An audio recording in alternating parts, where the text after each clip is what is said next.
Hello, everybody, and welcome back to the University of California Esports Initiative online qualifiers. We'd like to start off by apologizing. Last time we ran into some technical difficulties near the end of our show, so we had to cut it off a little abruptly.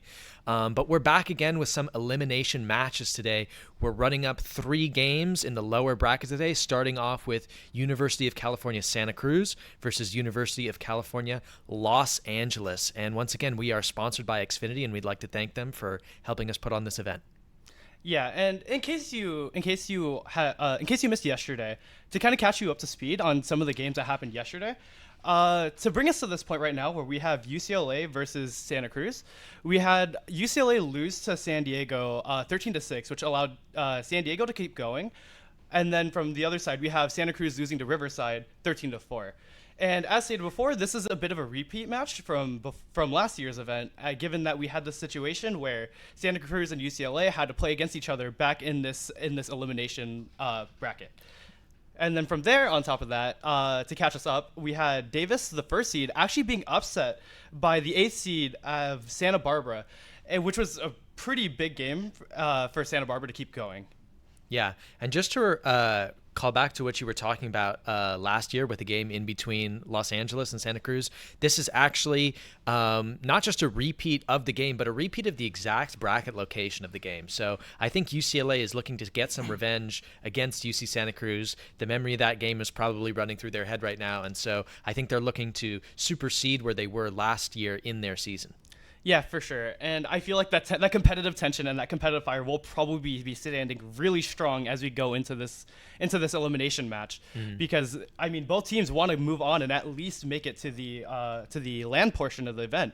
But yeah, exactly. They're going to be each other's roadblock going into this match. Yeah. And so, yeah, I guess we're looking to a pretty exciting game. So look forward to University of Santa Cruz versus University of California, Los Angeles coming up.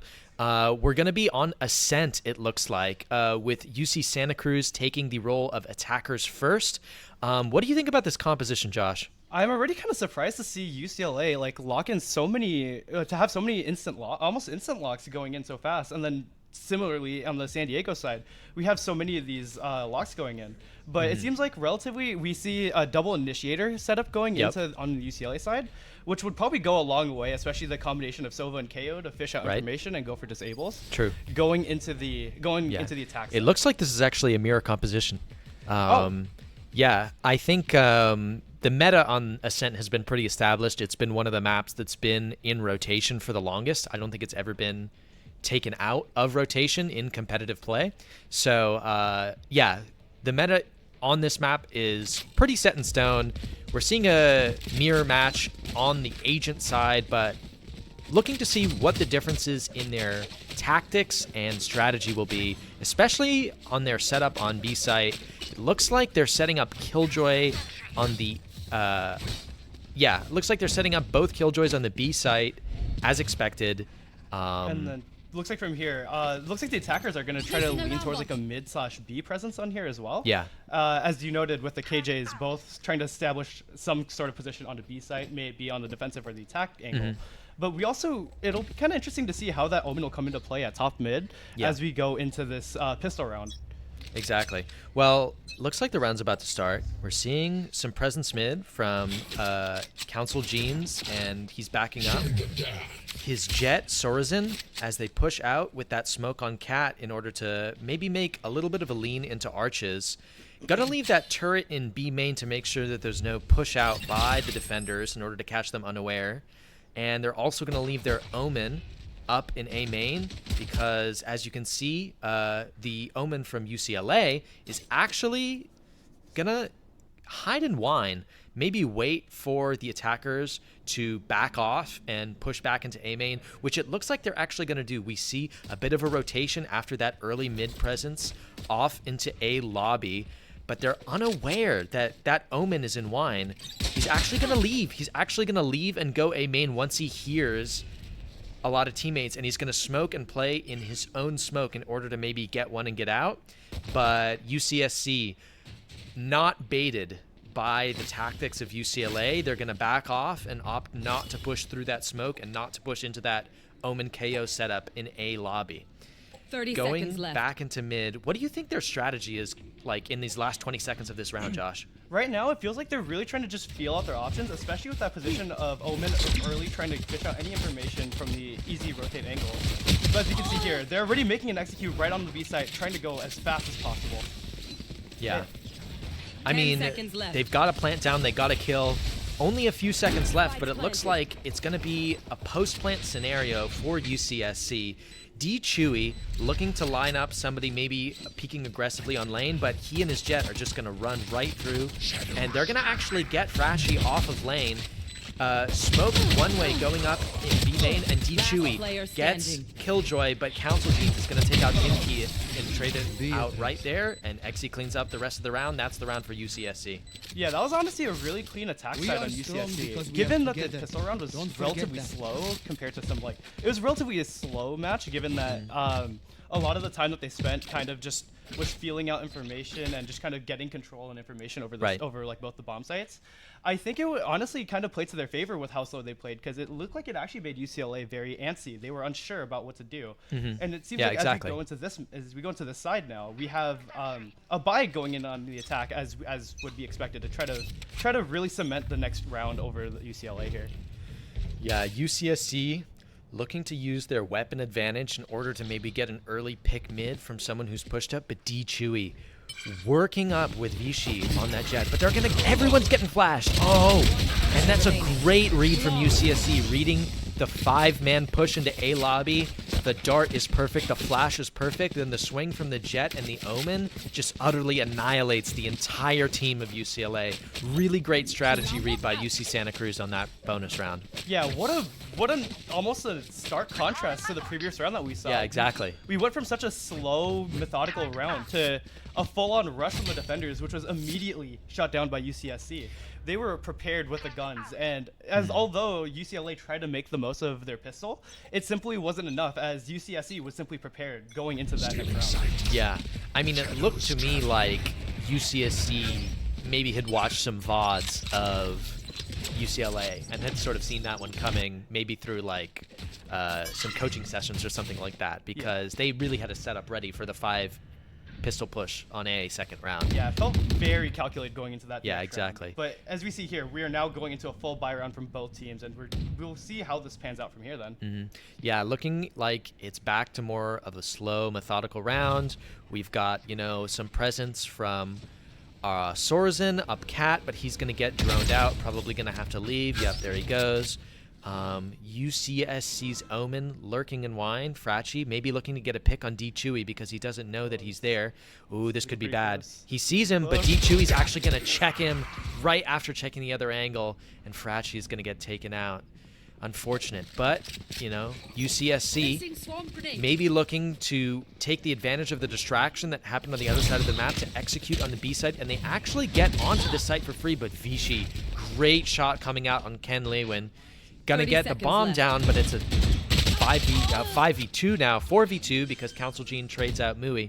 But they're gonna get the bomb down, but this is gonna be tough, Josh. This is gonna be honestly a super close one. This is gonna be kind of rough. One enemy remaining. But in some way that they did have the buy in the previous round, but just like that, one by one, every player falls to the UCLA retake, especially with the UCLA retake that had full guns. And especially with UCSC having some mixed guns in that previous round because they just used their carryover from the bonus. Yeah, that's a great point. You know, you're already at a man disadvantage and you're playing with Spectres versus Phantoms and Vandals. It's not, even if you get the bomb down for that extra money, that's about as much as you can hope for. It wasn't really in the cards for UC Santa Cruz to win that round, but they got their pistol, they got their bonus. Here's their first gun round. Let's see what they can really do on this attacker half. Yeah, and honestly, going into this round then, now that there's, for the most part, just equal gun distribution, except for the Sheriff on UCLA side, it seems like it's going to be another one of those more methodical rounds from UCSC, at least just based off of the trends that we've seen from the past couple of rounds. I'd have to agree with you. We're seeing one player in B main, 2 players in B main, 2 players in A lobby. No one's really committing or anything. They're looking to maybe leave B main and put some pressure mid. There's a turret to make sure that no one pushes out. I mean, Ascent is just such a hard map to work on attack because defenders can really take some of these tight corners back very easily once attackers leave. And so, you know, this slow, methodical approach is really necessary to ensure that you don't lose a player early if you're executing a site. Yeah, for sure. And as we can see here, like UCSC is just trying it time and time again. And for the most part, they've seen some relative success for it. For the most part, they've gotten onto these sites. They've gotten a lot of information. They've been able to take the site. It just seems like that last round, they really had that difficulty with trying to actually hold on to the site once they made it on. Exactly. But now that they have a full buy, let's take a look in A main and see what this... It looks like they're going to follow the drone into A site.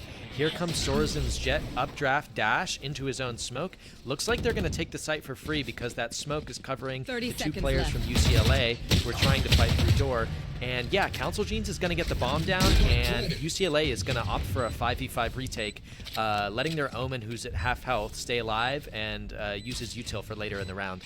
Yeah, I honestly, this is such an interesting position to be in, especially with all the UCLA players being all cuddled up in like the CT accessible area.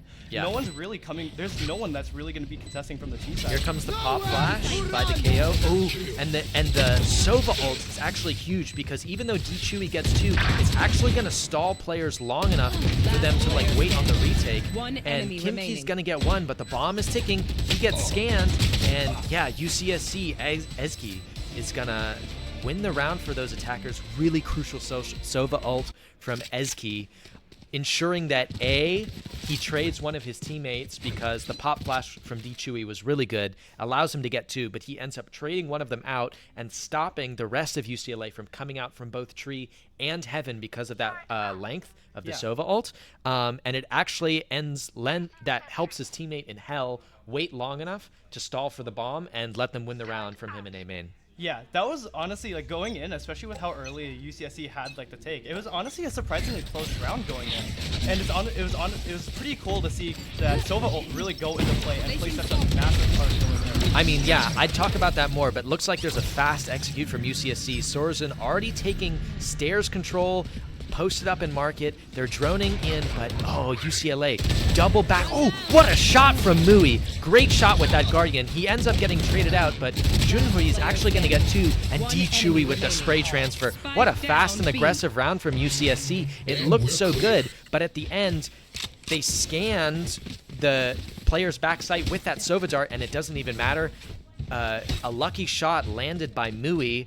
Maybe not lucky, maybe skill. But they weren't able to spam him fast enough with that play, and then Junhui able to actually trade out 2 really important kills, and then D Chewy able to hit that spray transfer from lane to market and close out that round. Great round from UCLA mechanically in order to defend against that fast push from UCSC. Such an incredibly fast round, and it seems like UCSC was prepared to go really fast, but despite all that preparation to go fast, it seemed like it didn't quite pan out to their favor. So going into this next round, it feels like we're going to be seeing the exact same thing that we've seen for the past couple of rounds.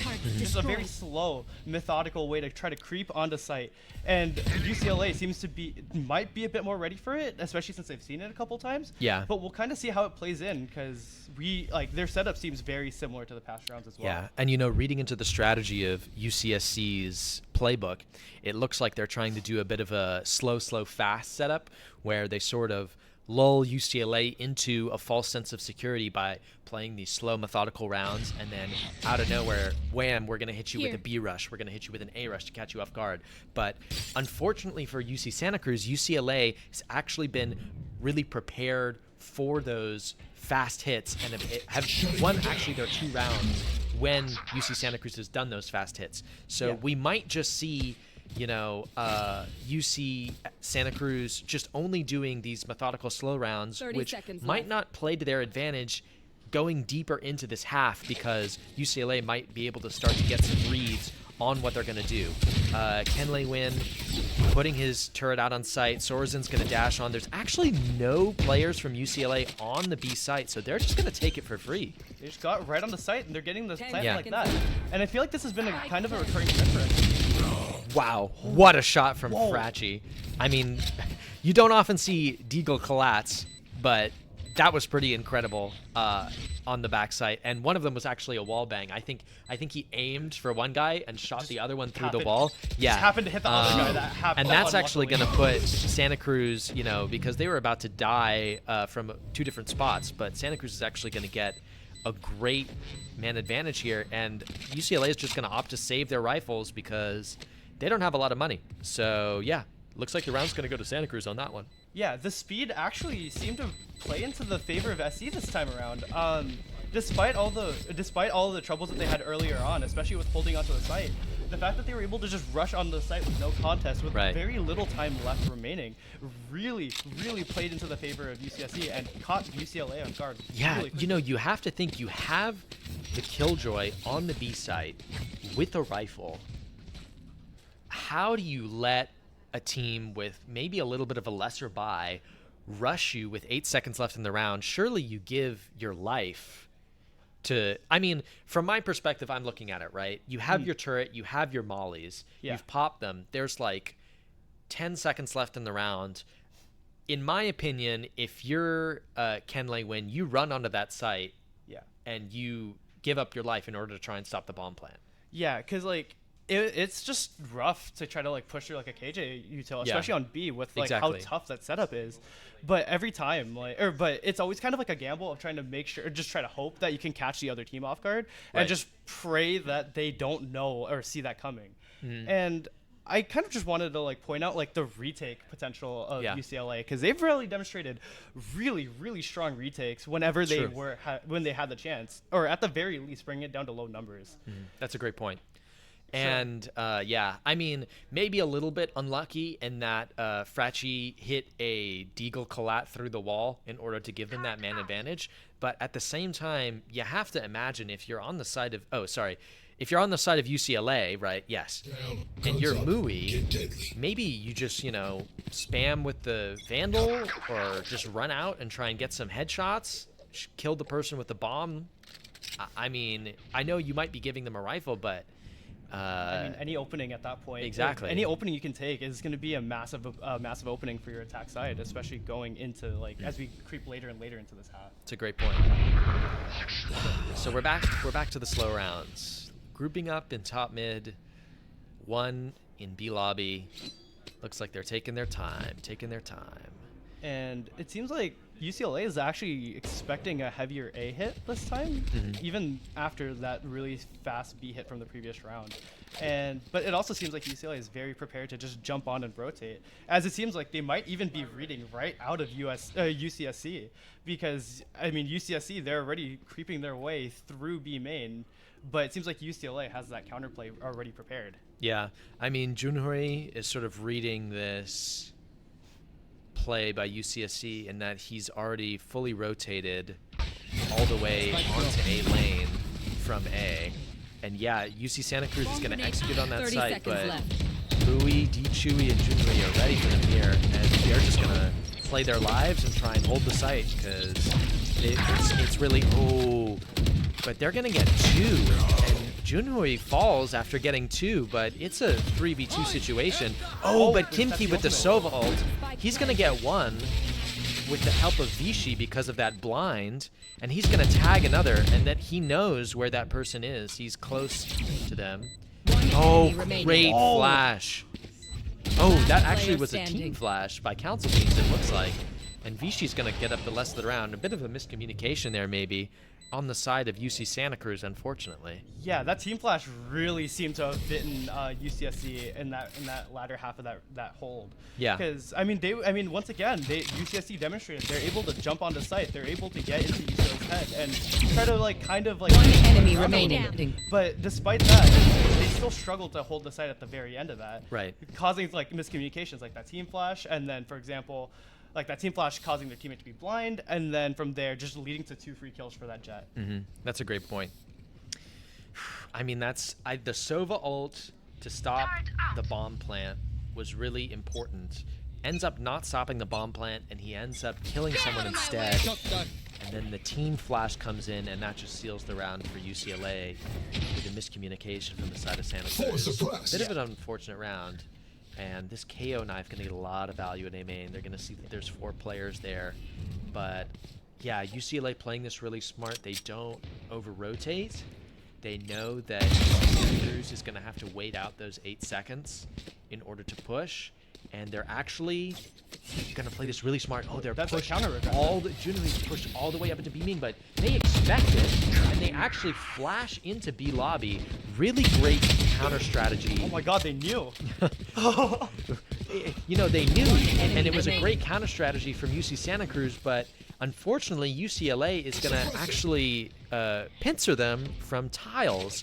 And while Council Jeans is swinging that angle to kill Junhui, the rest of UCLA was ready to just wide swing and take them out, and they end up getting all 4 in B lobby. And now the only one that's left alive is Sorazin and Spawn with the bomb. He has knives.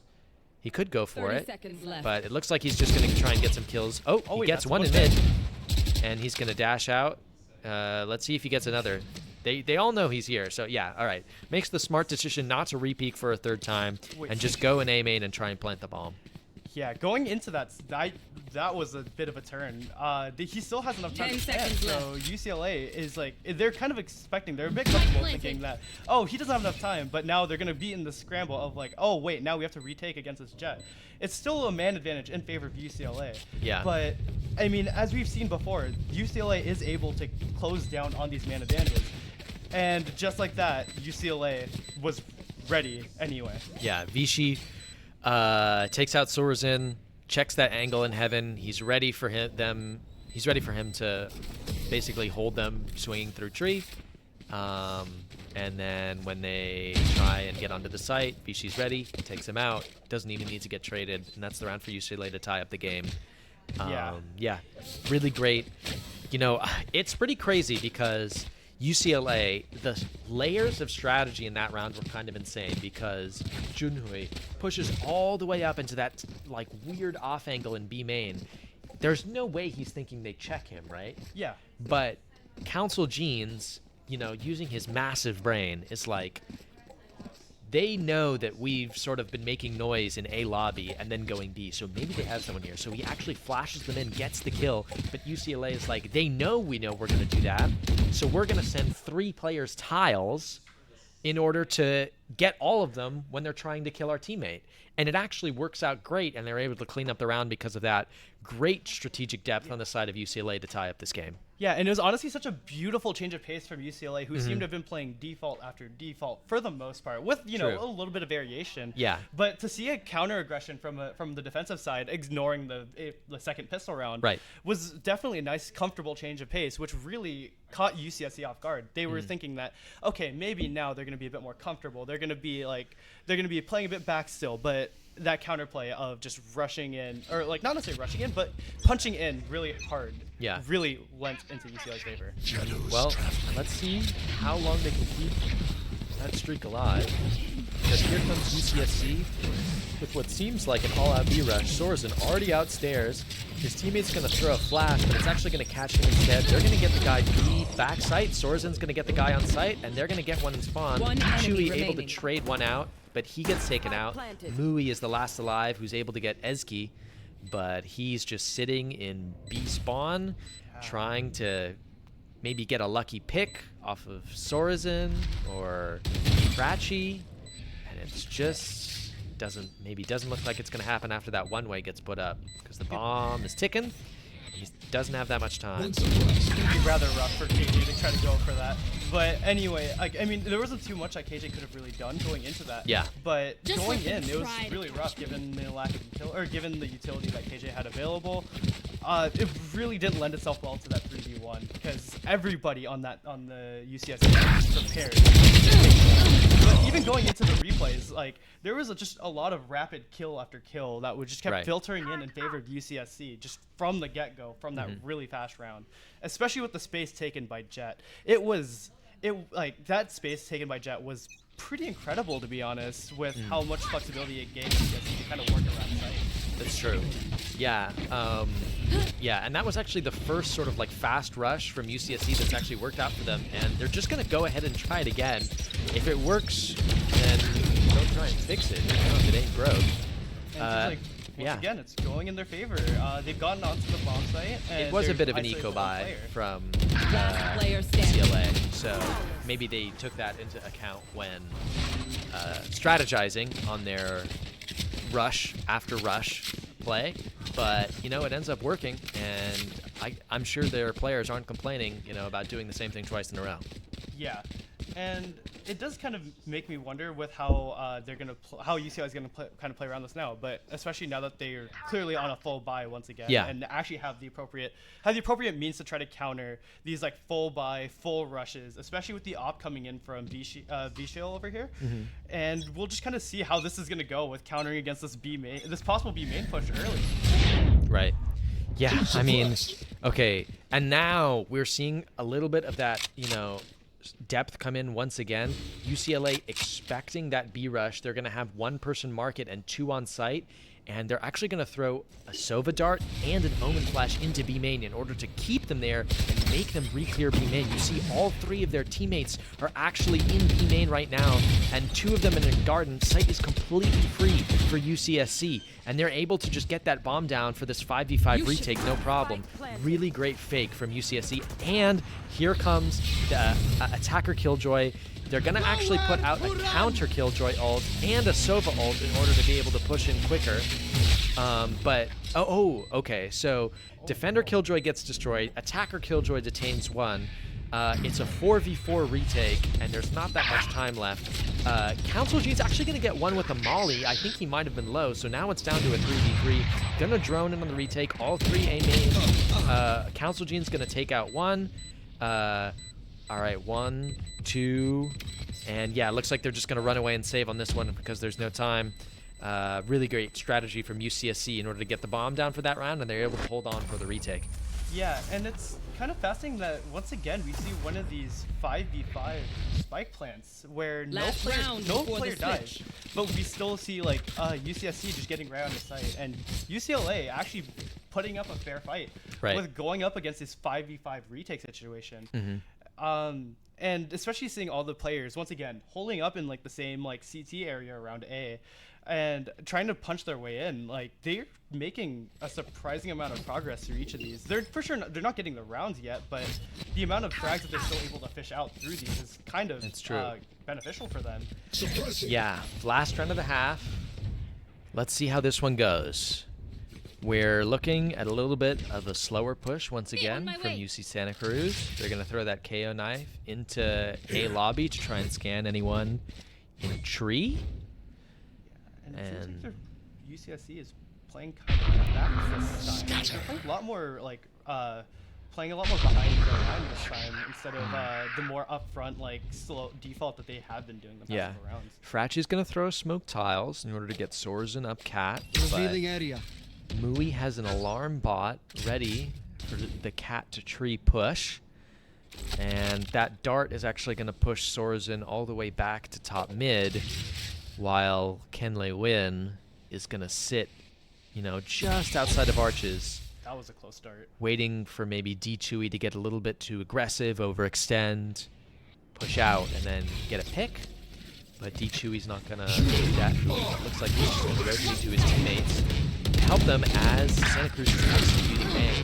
Mui trades out Sorzen, but Council is actually going to get 1, and the trades are just flying in. Kimki, Frachi, Ezki, all getting kills and then going down. It's down to a 2v2, and they're going to try and res him, but it's not going to actually work out. And Kenley Win is going to try and trade. Oh, wow. What a back and forth round that was for a little while. Yeah. It just kept going like each team was just trading each other one after another. But then at the very end of it seemed like UCSC had that last little edge on positioning. Even going into that last scenario, UCSC had that little bit of like a numbers advantage on it too, given it was a 2v1 rather than 1v1. And then they just kind of seemed like they were ready to play on that counteroffensive and just go right in. And really smart for Kenley Win. Instead of protecting his teammate who's going for the res, he baits him, goes all the way up through tree, and then swings the opper who's expecting a swing from the other side when he kills the person who's trying to res Council Genes, right? Yeah. He's expecting the swing to come from Jen or maybe A main, but Kenley Win goes all the way up tree and wide swings him from window. And, you know, Vichy just was not ready for that. And that's how they take out that round. So really smart play from them to go to an 8-4 half. And I'm kind of excited to see how like that kind of like back and forth counterplay can actually play into this around. Especially as we see picks going Spike left, right, and down center. A. But at the very end of it, it seems like UCLA on the attack with the slight numbers advantage. But Yeah. are we gonna see a catch out here? Oh. Are we seeing a catching out? Are we seeing a catch out? Yeah, really risky from Junhui to maybe plant in the open like that. And Last yeah, and player he goes standing. down. Kenley Win's Spike going to get down Mui A. too. Vichy One able to enemy trade remaining. out Sorzin, but it's down to a 1v1 versus Mui. And, oh wow. And he eventually, Kenley Win, able to get the spam through that green box onto Vichy.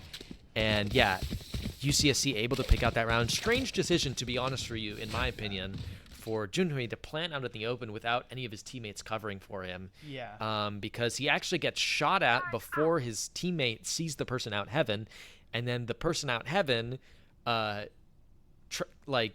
is getting help from Kenley Win and Tree, so he's swinging, takes out the guy who's supposed to be covering heaven, then he takes out Junhui, and the only reason they're still alive is because Vichy is able to get a pick on Sorzin pretty luckily by swinging out wide. He ends up losing the 1v1, so bit of a strange decision.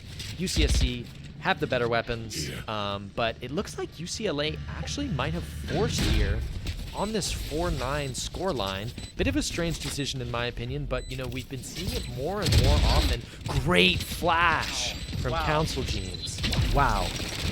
And as you see here, there's just a lot of detail being dumped out, and UCLA actually going in with a really fast round. Once again, just forcing their way out of sight, utilizing their guns, but with the force, and it's actually seeming to One enemy stand a really remaining. fair chance against UCSC's buy. And just like that, UCLA secures a round that was. They secure another round like that. Yeah. I mean, you know, I thought like that force buy was pretty risky because on maps like Ascent, One enemy especially on remaining. attack, you don't really have the advantage of being able to maybe one-shot headshot with a Marshal while holding a defensive angle, right? Yeah. And the Stinger, good at close range, but you have to be able to get up to them at close range, which is pretty tricky on a map like Ascent. Yeah. But the flash from D Chewy pops it into heaven while those teammates from UCSC are waiting for their team to rotate on that retake. Luckily, no one gets taken out because the smokes are great. And okay, I'll talk about this later because UCLA is just running through UCSC right now. They tried to push up A main with that lower buy, and they just get taken out one after the other. It's a 4v2, and UCLA has the site for free. Yeah, and fast round after fast round, they just kind of almost run into sight, seemingly catching UCSC off guard every time.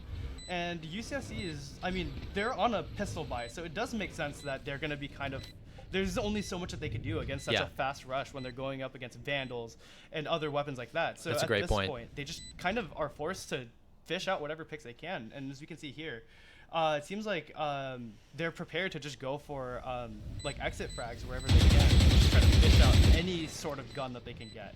Yeah. I mean, they end up getting D Chewy. Last player standing. Oh, yeah. Kenley Win able to get maybe a jumping right kick classic onto Junhui, but that's about it. And that's going to be the round. The bomb's going to go off, and UCLA is going to pick up a 6th as Key dying to the bomb in order to get more money for the next round. I wonder why he didn't move. But yeah, just like that, it was. It's now another round in favor of UCLA, UCSC, not really having too much to really hold up against that in that first round. But now that they're all on full utility, we are kind of waiting to see how UCSC can really respond in an appropriate manner to everything that UCLA has just been throwing at them, just running in, taking sight and making space as early as humanly possible. And it seems like here, is that a 4-player stack of UCSC on A, maybe slightly leading 5? Yeah. Looks like they're going to put 4 in mid and just have 1 holding this tiny crack angle in A main. We're going to see how it works. They flash into market, take out that turret. Ezki holding down market with that ADS. He's actually going to dart, it looks like, in order to see if there's anybody pushed far up. Doesn't see anybody, knows they're not there. because UCLA is actually rotating to do a B main hit. Yeah, and clearly, it seems like UCLA is very primed to just kind of like explode onto the site. And the only thing that UCLA is really going to have to circumvent is just all the utility that Yeah. Killjoy does. It seems like at this point they just have to make their way onto site, and clearly as they're doing so, they are punching their way onto site. KJ was not able to pop off as much utility as you would have expected. Because of that KO ult at the that they executed at the beginning of when they came out. D Chewy, really smart timing on that KO ult. Pops it, Killjoy utility goes down. That's when they run out, and that lets them take the site during this 4v4 retake. But Frachi looking to get a pick in stairs. They haven't pushed out yet, and Junhui is actually lurking in B main, waiting to get a pick after they already take the site.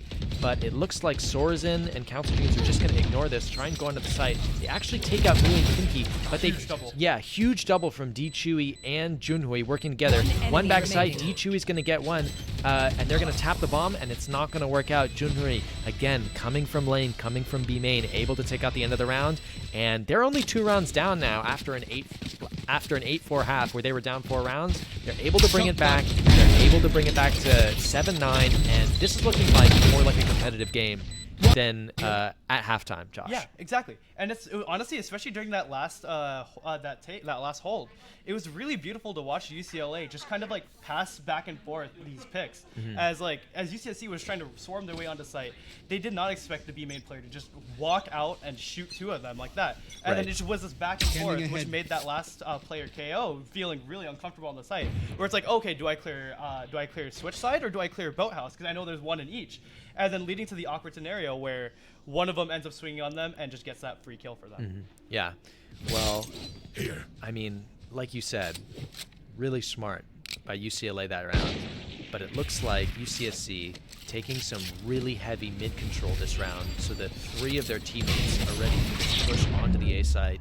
They're going to send about 18 meters of utility at Vishil as he's running into that site. And Frachi is just going to jump at him with a classic, but Kenley Wynn's going to get him with the Sheriff before he even lands. And UCLA is just going to run away, leave their only entry player to die alone on site and give them a free Vandal.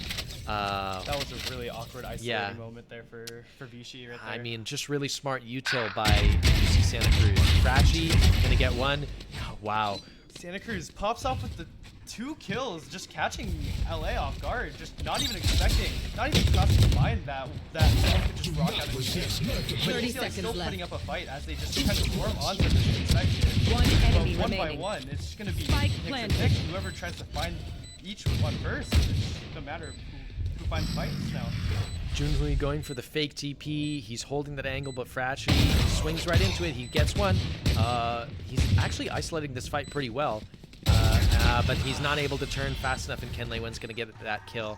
Yeah, I mean, like I said, early mid control from Sorzin pushes all the way out to Cat, holds B main, and UCLA just doesn't check because of that smoke.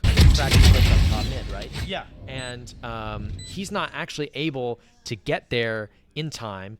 It allows 3 of UCSC's team to be there onto the A site. They're going to throw KO knife, smokes, Omen flash, Killjoy Molly at the teammates that are in A main.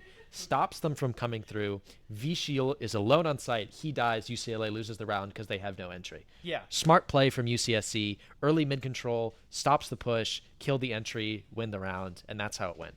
It was honestly kind of clean how after one play after that entry fragger just fell, Yeah. it seemed like the defenders just had to clear up already, just one by one. It was just fish them off, and then like they didn't expect anyone else to just kind of wrap around, leading to just clean picks for the other for the defending team, time and time again, which led to the ultimate ending right there. Yeah, I mean that's a great point, and I think that UCSC have been really good about continually adapting throughout this game, right?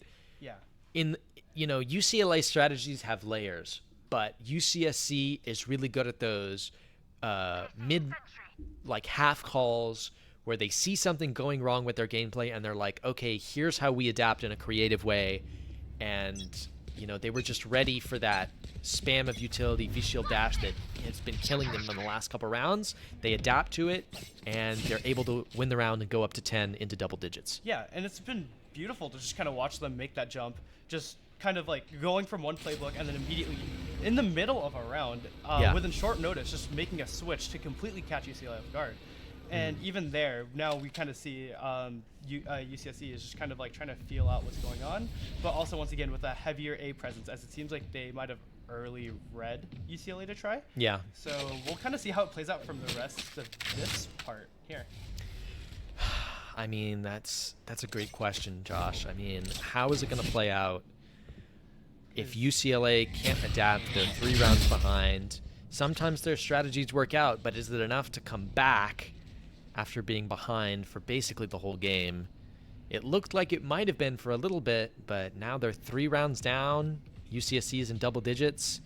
And once again, it looks like, you know, they're ready for this cat split. We have 1 player in tree and 2 players on site and in heaven on A, just basically waiting for V-Shield to dash out on site. Here comes all the util. Yeah, and once again, there's that flash that slows down their teammates from helping them.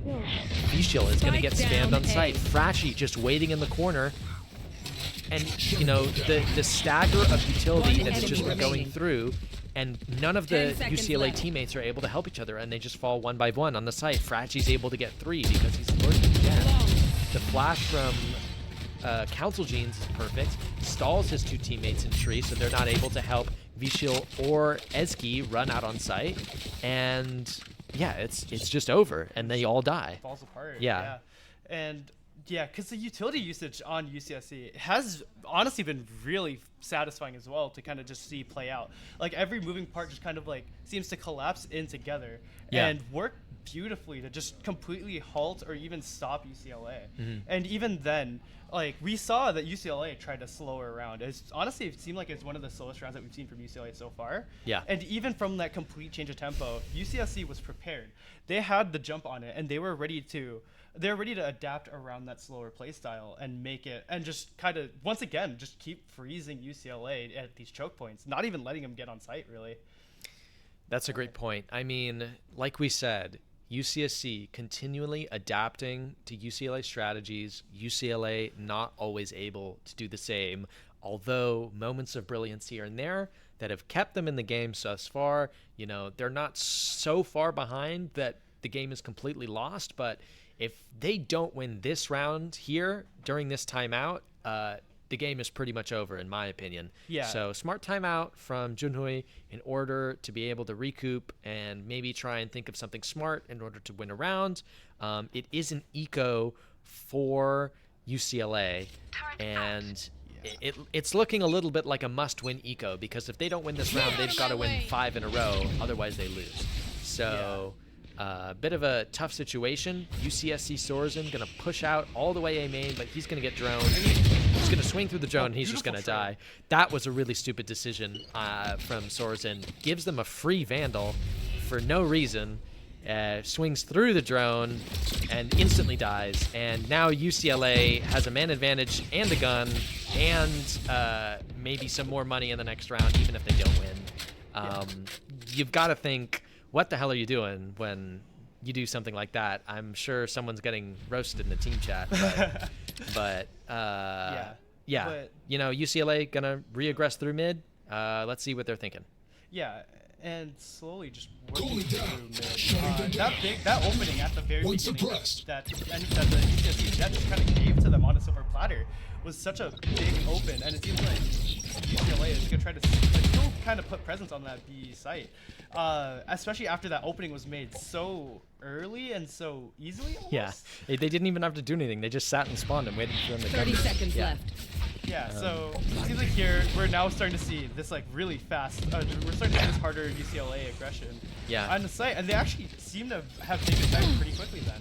Yeah, Imki able to get one with that Vandal he picked up, and Junri's able to get another one, but and it's down to actually a 1v1. UCLA D Chewy, low health backside, and he's able to get the kill. Oh my god! What a great so the knives go down on B site, and I'm thinking, Now it's going to be tough for UCLA to win this round because even though they have one Vandal and, you know, that was really the entry that was going to help them win this round on top of getting that extra kill. Yeah. Because the rest of their team has Sheriffs. Yeah. And, you know, they're actually able to trade out one extra person with them. It's down to a 2v2.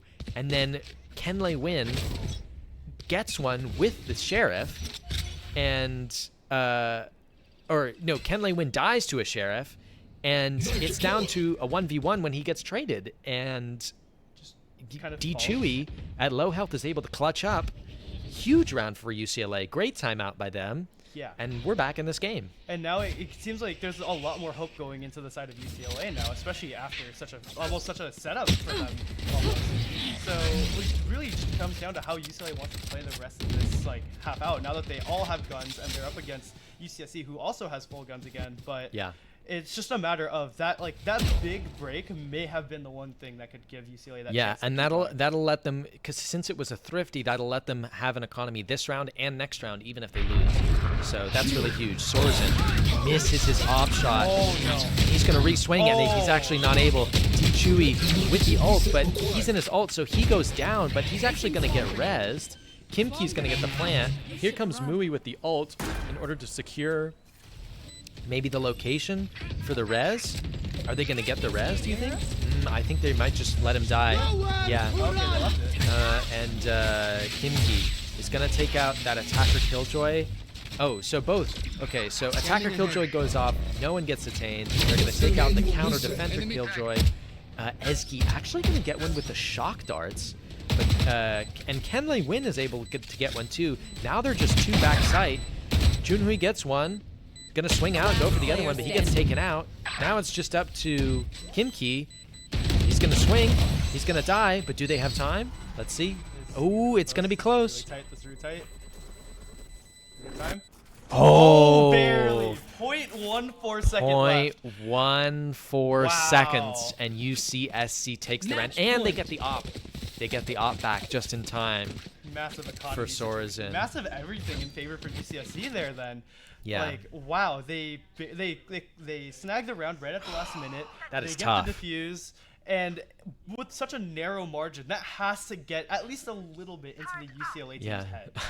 You know, Kimki and Junhui playing out of their minds backside, stalling and stalling and stalling, using every piece of positioning utility in order to do that. They last alive as long as they can to the onslaught from UCSC, and it's only like less than 2/10 of a second too short in order for them to win that round and coming back. basically secure their entrance back into a competitive game. Now they're on sort of like a light half buy. They've got Bulldogs, they've got Guardians, and they're going to have to hold off this A-main onslaught that's about to come through for UCSC. Let's see how UCLA really wants to deal with this, especially because it's kind of awkward to kind of work onto this half buy, Yeah. especially seeing that there's the op present, and now the utility is flying out for UCLA, trying to make that space, kind of get something, anything on that site. Yeah. Vishil able to trade out Frachi, even though the op gets one, and looks like they're going to be able to get the bomb down. Council Jeans able to take out one. Now it's looking like a 3v4. This is a dangerous situation. UCLA Vishil looking to make a play, maybe to hold or push through that smoke. He knows there's an opper there. Yeah, he's actually going to swing through, but he's not able to get one, and it's all down to Kimki. Can he do it? No. And there goes Kimki. There goes the round, and there goes the game in favor of UCSC. And they even slide the team kill in there, just for good measure. Yeah, of course, of course. But yeah, just like that, the game goes in favor of UCSC once again. It seems like almost a repeat of last year, no? I think it's Player well, standing. I don't know about gameplay wise, but bracket and result wise, it isn't exactly repeat of last year. UCLA and UC played in this exact Player bracket standing. spot last year in the Down tournament, A. and UC Santa Cruz won.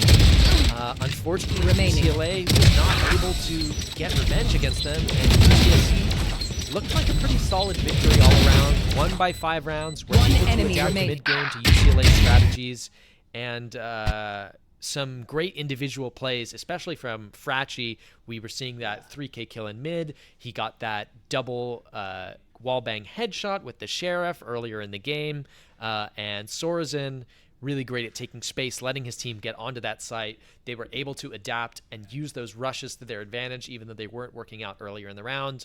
So basically, all around a pretty dominant performance from UC Santa Cruz, I would say. Yeah, for sure. And honestly, just going into that in general, like just the kind of flexibility that UCSC had just seemed like something that might have been a little bit too much for UCLA to really try to work around.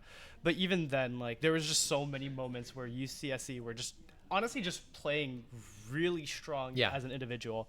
And each individual just kind of built onto this really, really solid team, which just seemed to have that almost outplay with just going against UCLA. That's a great point. Yeah, and individual plays on both sides, but ultimately the strategies and some of the more impactful mechanical plays just go in favor of UC Santa Cruz.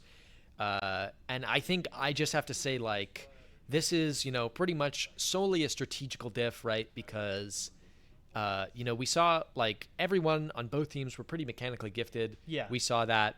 And this is a map where we were seeing both teams play identical compositions. So it wasn't really an issue with the compositions on either team sort of like counter-stratting each other, right? Yeah. It was pretty much solely how they played the game, how they made those mid-round calls, and how they out-stratted each other. And it looked like in the battle of the macros and the battle of the mines, UC Santa Cruz came out on top, and that's what won the game for them. Yeah, for sure. And like there was that little aspect that kind of went into it with sort of like the retakes that like UCLA showed some promise in the idea of like being able to retake a site and being able to kind of like close in.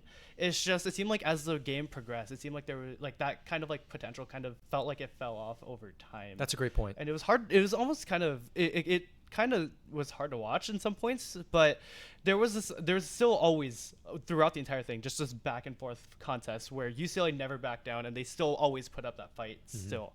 Bring it down to low numbers even. Yeah, that's a great point. Even though the score line might have not been that close, a lot of those rounds came down to 1v1s, 2v2s, right? Yeah.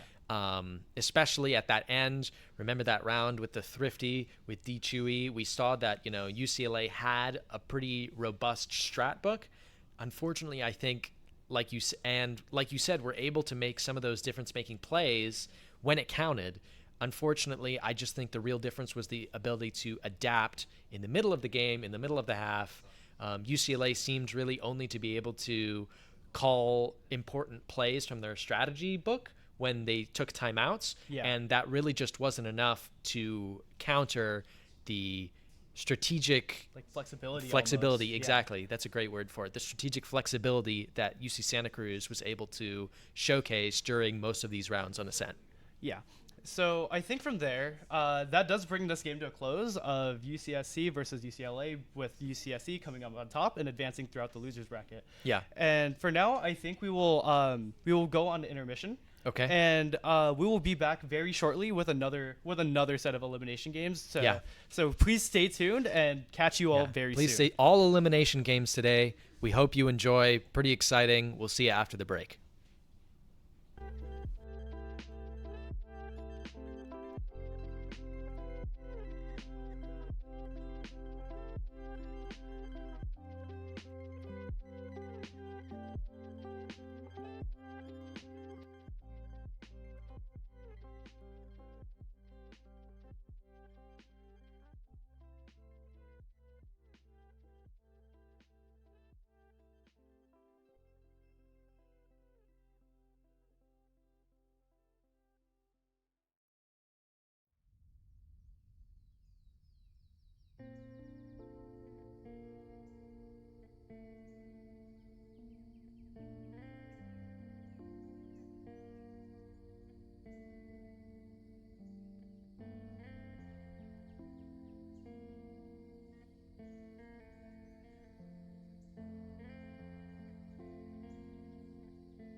Hello and welcome back to the UCEI UCEI tournament presented by Xfinity.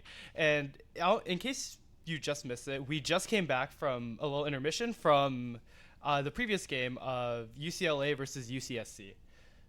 Yeah. Really great game. UCSC had a dominant victory over UCLA, a 13-8 victory. You can go back and check that out on the VODs if you are interested. And here's our bracket of the online qualifiers that you can see right here. We have next up Riverside versus Davis, and we see that, you know, that LA Santa Cruz game that you see on your bottom left in the round 2, Santa Cruz was the winner, and so they're going to be playing Santa Barbara in the third game we're airing today. But right now it's going to be UC Riverside, who have come in second place twice in a row, if I'm not mistaken, in the last 2 UCI online qualifiers, versus UC Davis, the number 1 seed in the whole tournament. Yeah, and it seems like here we're already going right into agent select, and we've gone. It seems like Davis was pretty confident in their picks with pretty much everyone locked in really early, and then it seems like even then on the Riverside side they were just pretty ready as well. What do you think about these comps? I think on the Davis side, this is looking pretty standard. You've got one duelist, one controller, one sentinel, and then you've got a flashing initiator and an info initiator. Pretty standard composition, pretty run-of-the-mill.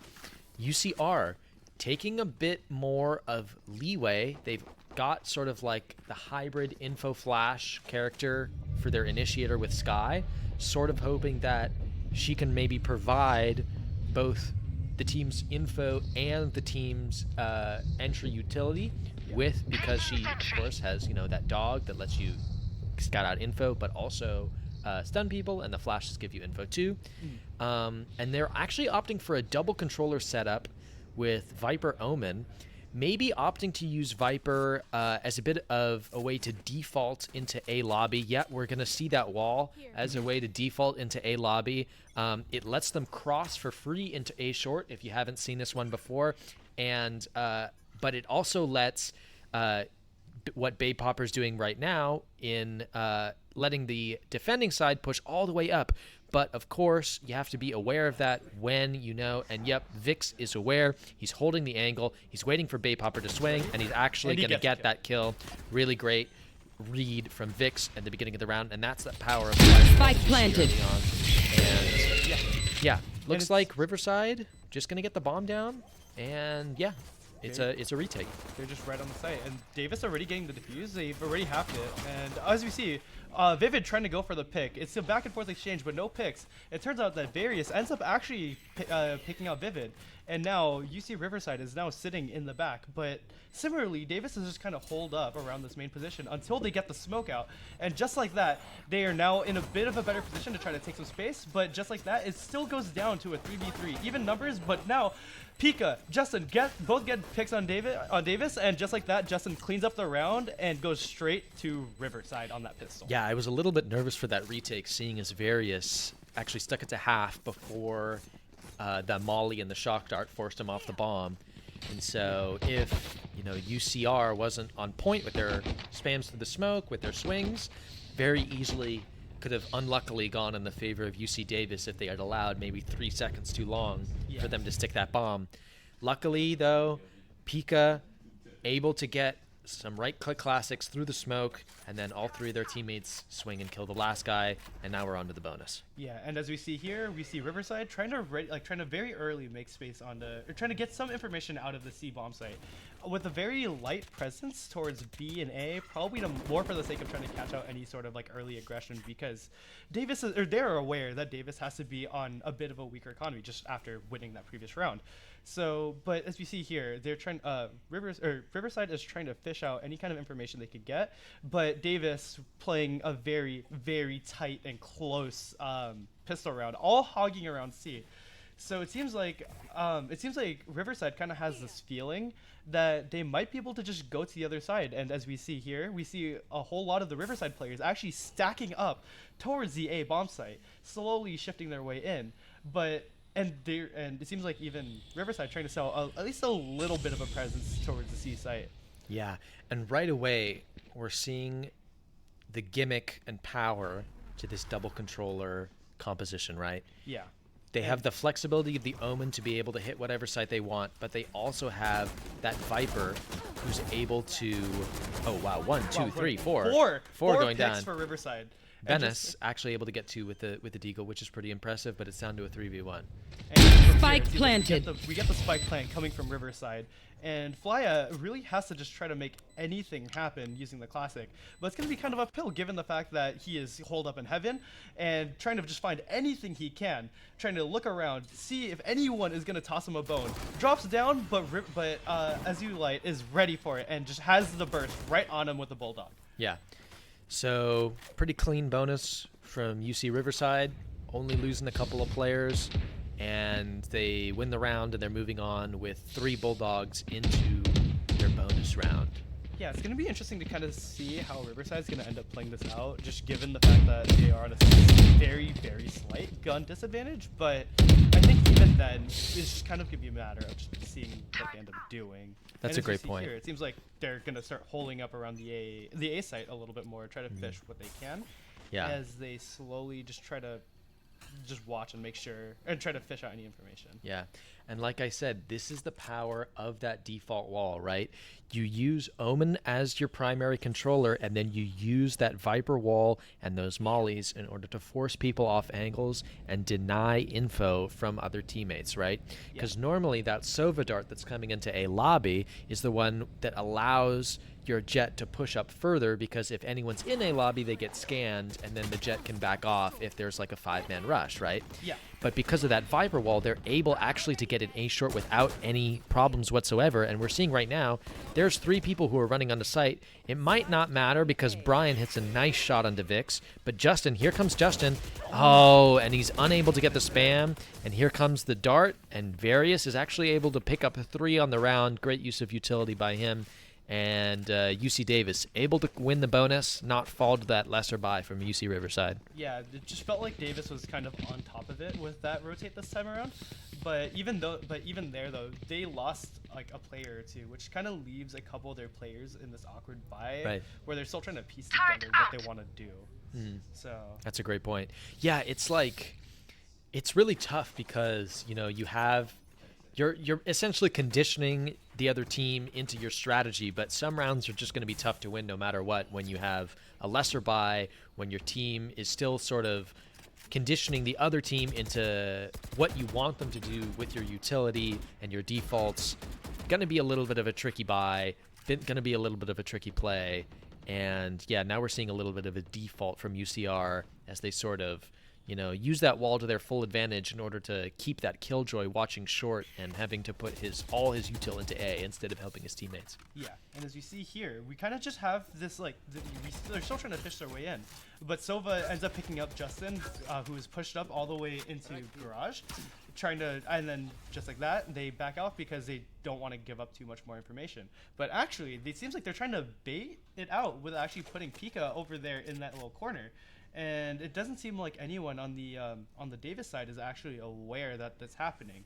And meanwhile, looking at the other side of the map, we have A site, which has more of the Riverside players just kind of piling in over time, still Right. taking advantage of that Viper wall that you mentioned, and slowly just trying to see and get ready for just what feels like it's going to be another just major site 30 take coming in seconds soon. left. Right, and again, another advantage of that Viper pick is you have late round util that's available during, you know, the last 20 seconds of the round when you want to fast pop A Yeah. onto a site, right? And Yeah. they're actually able to flash that Killjoy, and here they come out of the site. Killjoy. And just like that, they Killjoy is down, and Riverside gets 2 picks, gets 3 picks onto the B site, but they're still in a race against the time. They got to get the plant. But just like that, it seems like Bay Popper is still holding him off, gets 3 kills, but just like that, Riverside still holds on to the round, despite all the work that Bay Popper did to try to slow down and even just fish out as many picks as humanly possible. Yeah, almost an inhuman effort by Bay Popper, the only person on UC Davis to get any kills that round, and he almost wins the round with them in aces. But unfortunately, Vix just a little bit too fast. Yeah, you can see right there, he's dashes through the smoke, avoids the Sova ult, gets 3, but it's still not enough for his team to win the round. Yeah. And we move on. Again, that double controller setup really helps on attack. Yeah. Curious to see how it's going to play on defense when they're unable to get as much info. Yeah. But right now, it's working great. And just like that, it seems like Riverside is already trying to make their way really fast onto C site. They're already getting, Vic's already picking out Omen on the other team. Just like that, 2, 3 drop, and is now down to a 2v2. And just like that, Baypopper actually just fishes out the pick, now bringing it down to Killjoy being all by themselves. But it doesn't seem, actually it seems like they are very aware, and Davis catches out the last Pika and just finishes off the round in favor of them with a thrifty zone as well. I mean, it didn't look like a thrifty, but once again, when you have a Jet who's Baypopper and off, and that Jet has knives, you got to be wary, right? Yeah. The one updraft, and 2 of your teammates are gone, 2 guns on the ground. Their teammates pick it up, and all of a sudden you're looking at a pretty even match economically, and it's pretty easy to lose those. Yeah, exactly. And from there now, it seems like we're just gonna have to feel out and see what Riverside wants to do after, honestly, kind of a big loss from there. And it seems like we're gonna have pistols and like the Jet ult with Riverside, Azulite trying to like slowly shift their way up, and Sky trying to make a little bit more sense of information with what could be going on the B site. They actually opt to leave B open, which is pretty left interesting. B open, yeah. And it kind of, I wonder what idea they had for that, but it seems like right there that the B opening was enough for Azulite to fish out the first pick in favor of Riverside, and now they just get the free bomb plant right onto B site. And now it seems like even then Riverside catches off another player, catches Baypopper off, not expecting them to be in spawn. Vivid double teaming and Vix, and just like that, Great they're flash. now down to a 5v2 with an eco round once again. Azulite missing a couple knives, but is it recoverable? And not for Azulite. As we keep going though, we see Flya trying to still take a bit more space with the guns, but we now have these 4 Riverside players kind of hold up in mid. But there is a gun with Vivid holding the Vandal, immediately cleans up the rest of the Davis resistance. I mean, UC Riverside maybe taking notes from UC Davis's last round, using those knives to get that entry into B site. You know, I see a lot of teams opting to do this, where they're sort of like, they'll put 2 players on fast rotate B, and then just leave the B site empty with an alarm bot in the middle of B so that they can fast collapse retake onto the B site. Yeah. But the issue with that is, like you saw, if you have a Jet, and that Jet has knives, and that Jet pushes up into your spawn, sometimes it's really hard to deal with, and you just lose a player at the beginning of the round. Yeah. And it, you know, and those players who were flanking in spawn, Vix was ready for them, gets one with the Sheriff, gets the assist with the flash, gets the other one, and the round is just over for Davis. And yeah, really great util all around from Riverside. Yeah, and it seems like from there too, like just kind of transitioning into this round then, it seems like Davis already picked off a really early cheeky bulldog like headshot from across C long. And it seems like from here, Riverside is still trying to make sense of what to do about this, but it seems like Davis might also, Baypopper just kind of ready on the B site, just kind of sitting around. Alongside is that Sky, I think, in there too. But yeah, it seems like they sold some sort of presence towards B, but they're actually making their way towards a seemingly open A bomb site that I don't think they're ready for.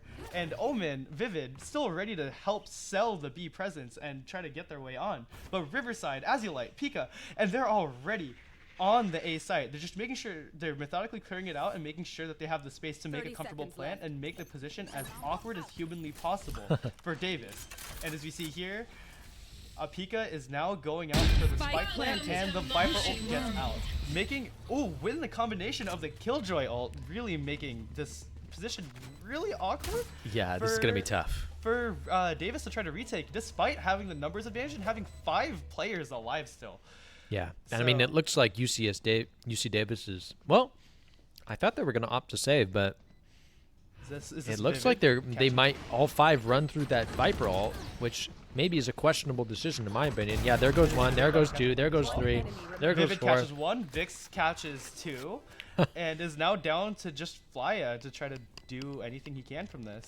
Yeah. I mean, like I said, Killjoy ult forces them away.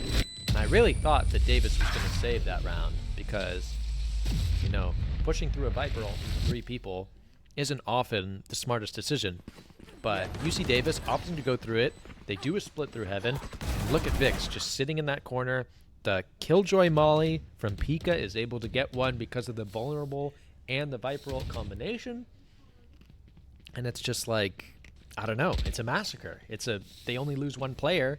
And now UC Davis is on another eco. Or half buy maybe, but yeah. And similar. I also wanted to point out too, like Davis actually cheeked out. The Omen actually cheeked out 2 exit frags on Riverside right at the very end of that game. That's a great point. Of course, he got caught in the bomb as well, but he caught 2 pretty big, or 2 like considerable guns from that, just taking it away from the Riverside team. That's important economic damage for sure. Yeah, I would agree. Yeah, and as we see here, Riverside, they still do have, quite frankly, they have a lot of money to play with still, just given the win streak that they've kind of been rolling on. But as we see here, Riverside is still kind of like really selling, or still trying to hold around this back A / mid B kind of angle, and just trying to fish out whatever they can once again. But it seems like they're trying to. It seems like Various is like feel something is coming, but Riverside is also pushing utility really hard. But Vix was ready alongside the rest of Riverside, getting the first pick. And as we see here, we have Justin trying to fish out some more information, and finds out that Jet is just holed up in a corner, trying to get him stuck, and gets utiled out in combination with Azulite's final bullet to kind of put him down, putting Davis down to a 3v5 situation in a tragic spot. But they do have a flanker, but they got one, but it is simply not enough as Riverside is still ready, gets 2 picks, and they are now running over to the opposite side of the map, leaving Venus to go on his own and try to feel out and figure out what else they can do in this 1v4. Yeah, I mean, to be fair, it was a bit of an eco for Davis. Yeah. We had, you know, maybe 1 or 2 rifles on their side, and I don't even think they were Vandals or Phantom. It looked like maybe like a Bulldog, a Guardian, yeah. And then like 3 Sheriffs.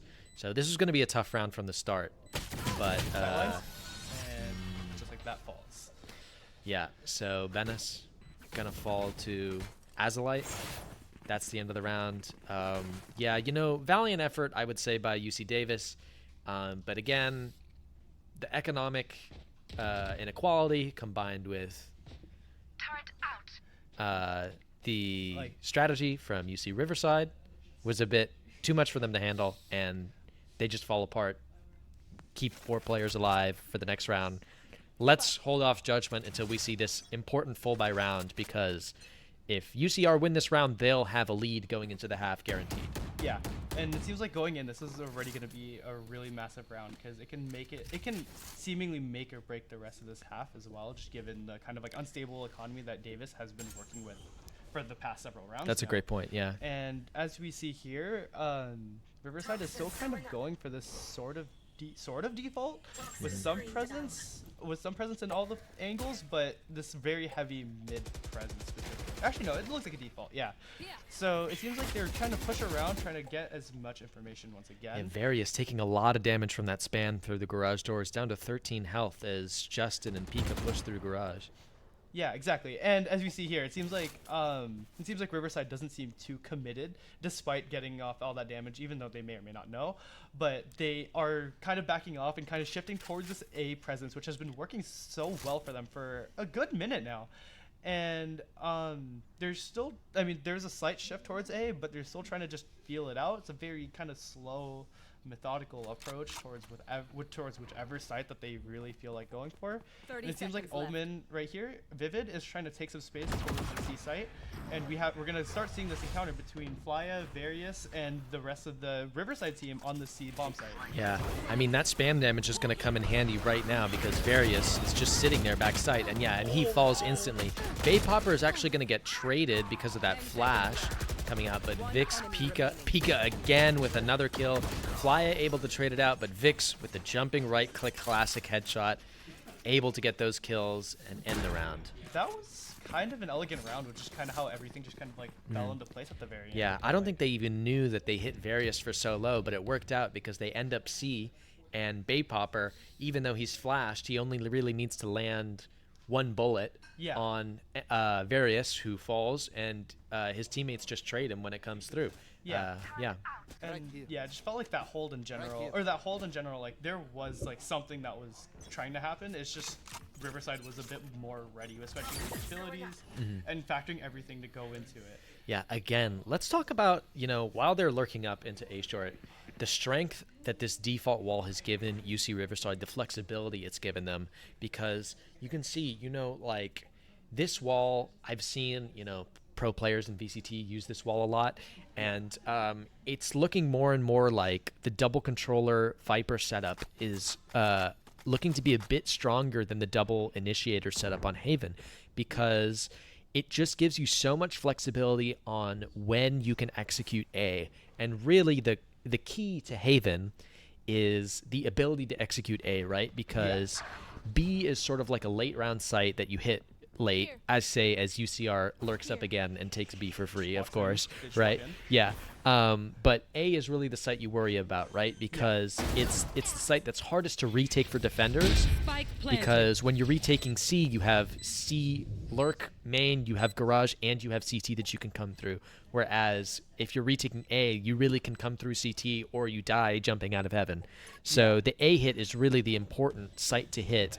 And the flexibility that it gives you late round in order to split it is really the important thing. But let's focus on this retake. Yeah, and as you see here, Riverside just picks off, gets one pick after another, but Venice seems to try to get one pick on Justin, but it's simply not enough as Vivid's ready to get the wall-banging headshot to finish off the rest of the round, bringing the score to 2-8 in favor of Riverside with the Davis timeout coming on in. So Yeah, well, I mean, great timeout by Davis. Maybe I probably would have liked to see it a little bit sooner in the half, because there are only a couple rounds left in order to adapt to the strategies that UCR is putting forward. Maybe adapt to that Viper wall that they're putting up onto the B site, or the A site, sorry. Yeah. But yeah, just like we saw the Killjoy solo that A site, right? yeah, And it's just not enough to stop the rush. We just see them dump out onto the A site, take it for free, Killjoy dies, they win the round. Yeah. Then they put the Jet with the Killjoy onto the A site. They managed to hold it, but we see that because they're putting an extra player onto the A site, that leaves B open. Yeah. And they're able to just walk up onto B and take it for free. Yeah. Then again, we see sometimes when they sort of shift around so that they have a player on the B site, they only have one on C and one in garage, and we saw that round where Various gets spammed in garage, yeah, and UCR just takes C for basically free because he's dead to one bullet on the site. yeah. So, I mean, if you're UC Davis, I'm not sure what you do here. You've got to find some way to deal with that Viper wall. Yeah, because it just gives way too much. It gives way too much in favor of Riverside to just kind of work around and figure it out. Exactly. And as we see for the manyth round in a row, that Viper wall is set up early, but it seems like it's a bit more of a fake going out this time. They kind of just sell the presses because they've been doing it every round. But it seems like actually we have the Silva ult going out. He actually catches out Azulite on her ult. Runs out, and it seems like just like that, the C rush was immediately halted after the first, after Jet went down. Yeah. And Sova Various still trying to like scan out to see if they're still there, but has collected the information that the team has backed off. They're gone. They're mostly left C long, and they just now have to feel out where they're at. And you see Pika over here finds all the Killjoy utility, but still gets picked out by Brian9, and still now we have the very strong numbers advantage in favor of UC Davis. Yeah, 5v3. I mean, that paranoia from Flya, I think it was Flya, crucial on that C rush. Pushes all three teammates. Matt Vix, can you get one? Oh, No, Flya gets him 5v2. once again. And that's going to give 30 the signal seconds for their left. teammates to try and execute onto the Killjoy A site. And he's going to teleport back and see if he can get a pick. But really quick before he swings this angle, just really crucial stuff. Oh, Vivid Venice. gets picked out once. Venice gets Vivid another one. picked out by the rotate, and it seems like Justin might be on the verge of getting picked out as well. Stalling for a while, trying to fish as many 1v1s as possible. But there's just too many. There's just too many people going all around. 4 people closing in very rapidly on his position, just giving that round.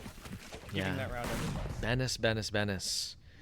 has been somewhat of a crucial player for the UC Davis side, despite his stat line. I think, Yeah. even though they're losing, he's provided some important holds on A. He's provided some impact frags. So Util's really gone a long way, especially Yeah. from I think Venice I in think this it might be entire half. I think it might be 11-0 if it wasn't for him. But But yeah. yeah, I guess we'll see how it kind of plays out in this last round of the half as we see. Yeah, that's right. UCR going for the tried and true method of the Viper wall, kind And of running in. look how strong this is, because there's only one player on A site. He hears them all coming, and he just has to leave and go away into A main. Yeah. And Yeah. They just like that again. Riverside seems to be pushed up pretty heavily, and Davis seems to have just fallen off of the A bomb site now. They're Justin kind of scouting it out, but for the most part, they're kind of free to an open site, and it doesn't seem like Davis is even aware. But we have Pika trying to catch out some kind of a flank. Yeah. Huh? Is this Huh? about to be a pick?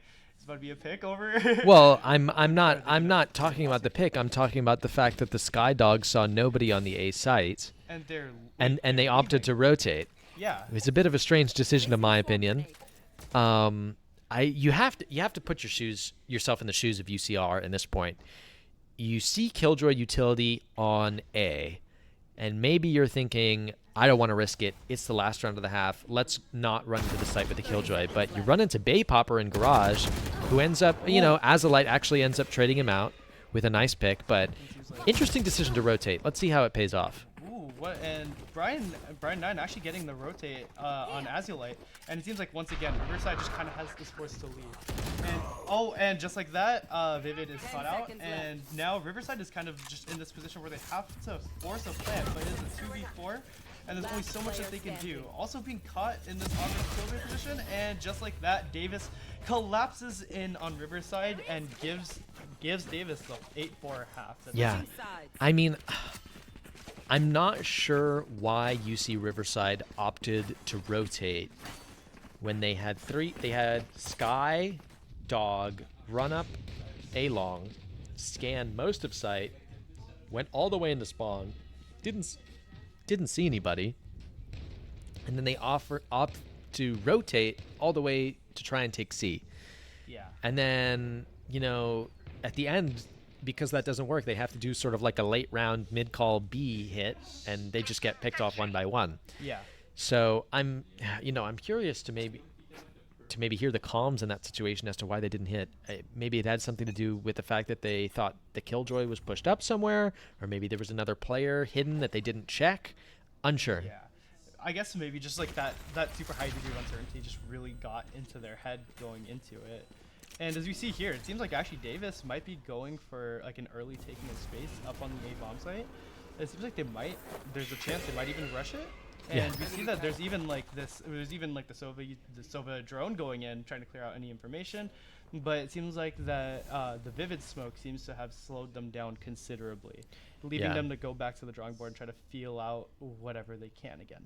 Looks like they're just going to stay in A long. Meanwhile, Vivid taking a bit of an aggressive push into A short, but Flya holding that angle.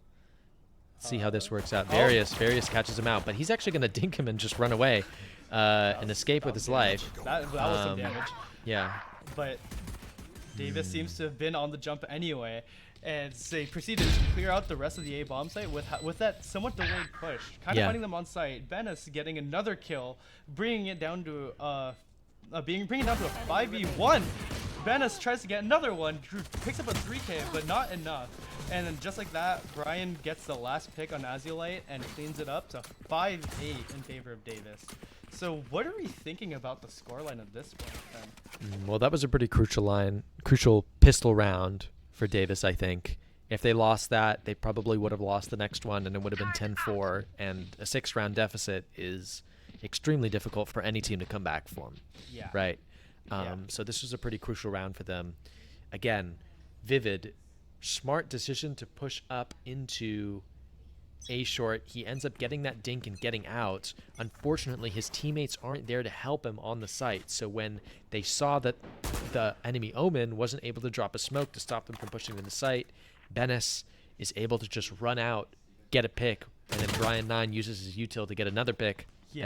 and everything just falls. So I would say maybe next time UC Riverside need to put more presence into maybe a heaven or a backside in that kind of situation.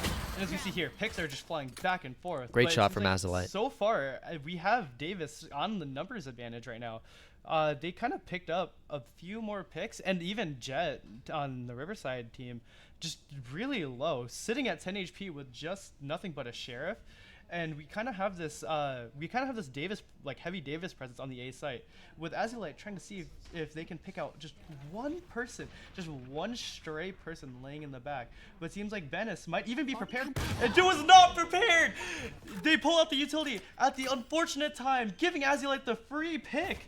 And as we see, despite that free pick, Davis still gets on the site, but they are now left in an even 3v3 match. And just like that, Various is able to pick up another pick on Pika. And from there, we're just kind of seeing how Riverside is going to want to play this one out. That was really I mean, a awkward. couple of unlucky picks in a row. We see the Killjoy recalling their turret at the same time that Azalite swings, and of course UCSD able to clean up the round with their better weapons. Yeah. But yeah, Azalite able to get that kill with just 10 health because the fingers were out and not the gun, right? Yeah. And you can't kill anybody with a finger gun. You need a real gun. Yeah. So that's how that went. And then Various able to essentially do the same thing on Pika because they're looking the wrong way. So it ends up evening out in the grand scheme of things, and UC Davis able to win the round. Bit of a messy one, but we didn't expect them to lose their force round after pistol. So yeah. Yeah, and you know that's also pretty real. And as we go in, we see that Riverside, or we see that Davis already kind of making early space in the garage, kind of running in, and they already have full garage control, even wrapping around the back of CT, going very early. Bay Popper tries to get a pick, but Pika trades it out. But Venice, it's just a back and forth flurry. It is now brought down to a 1v2 in favor of Riverside by numbers. Flya gets one more pick and is now down Evens to it a out. 1v1. Down to a 1v1. And Flya feels very uncertain about where where Justin could be. Just kind of like really trying to clear all the corners because he doesn't know. But it seems like he might have an idea now that Justin is wrapping from CT. But are we gonna get another util catch out? And just like that, we get another util catch out. Justin gets the retake, and now that brings the score in favor of Riverside 6-9.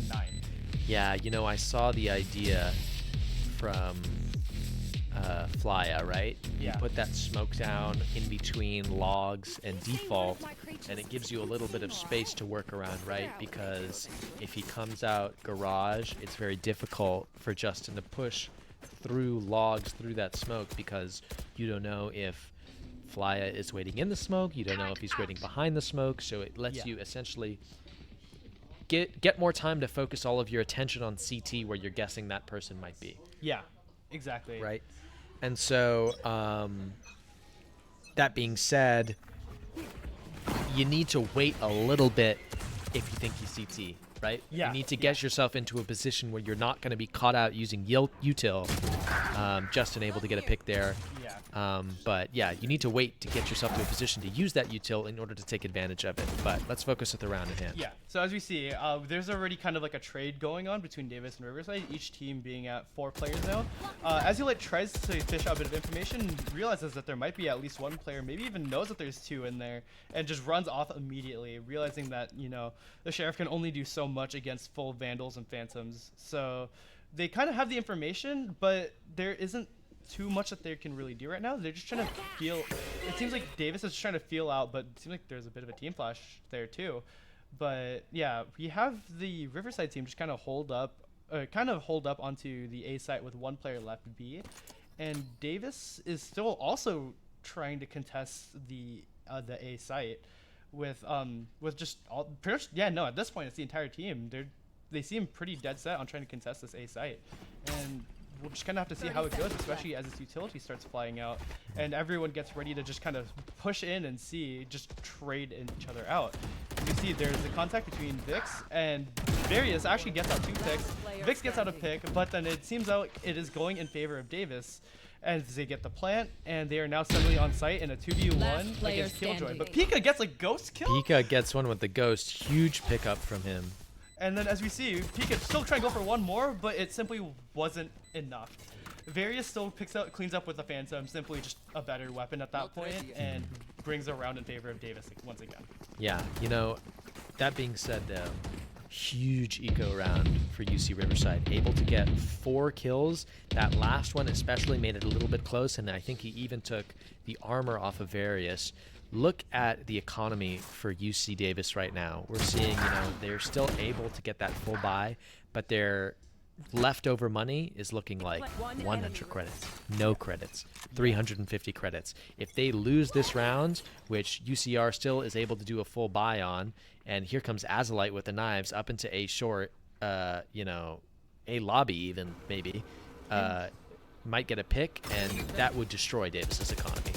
Yeah, and it seems like here, it seems like Davis is going for isn't really contesting A main all that much yet, so they might not even be prepared for this Azulite play where they're just played really far up, and it might not even cross their mind to clear that corner. We'll see if they do, but yeah, that early space from Azulite to kind of just go in, but they get flashed, they expect it, and they actually get Azulite in that angle, going into A long.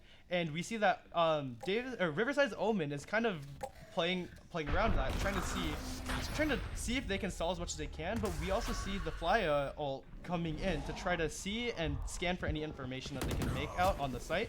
Brian 9 gets the free pick onto Vivid, and they are now very clearly have control over the site, with it being 5v3 in favor of Davis, and Justin just picking up another kill with. Just picking up another massive kill on the flank. I don't think UCR have a chance of winning this round at all if Justin doesn't get that kill on the flank. It also is able to give him Sky ult in order to give his teammates more information as to where they are on the site, and let's see if they can use that information to win this round.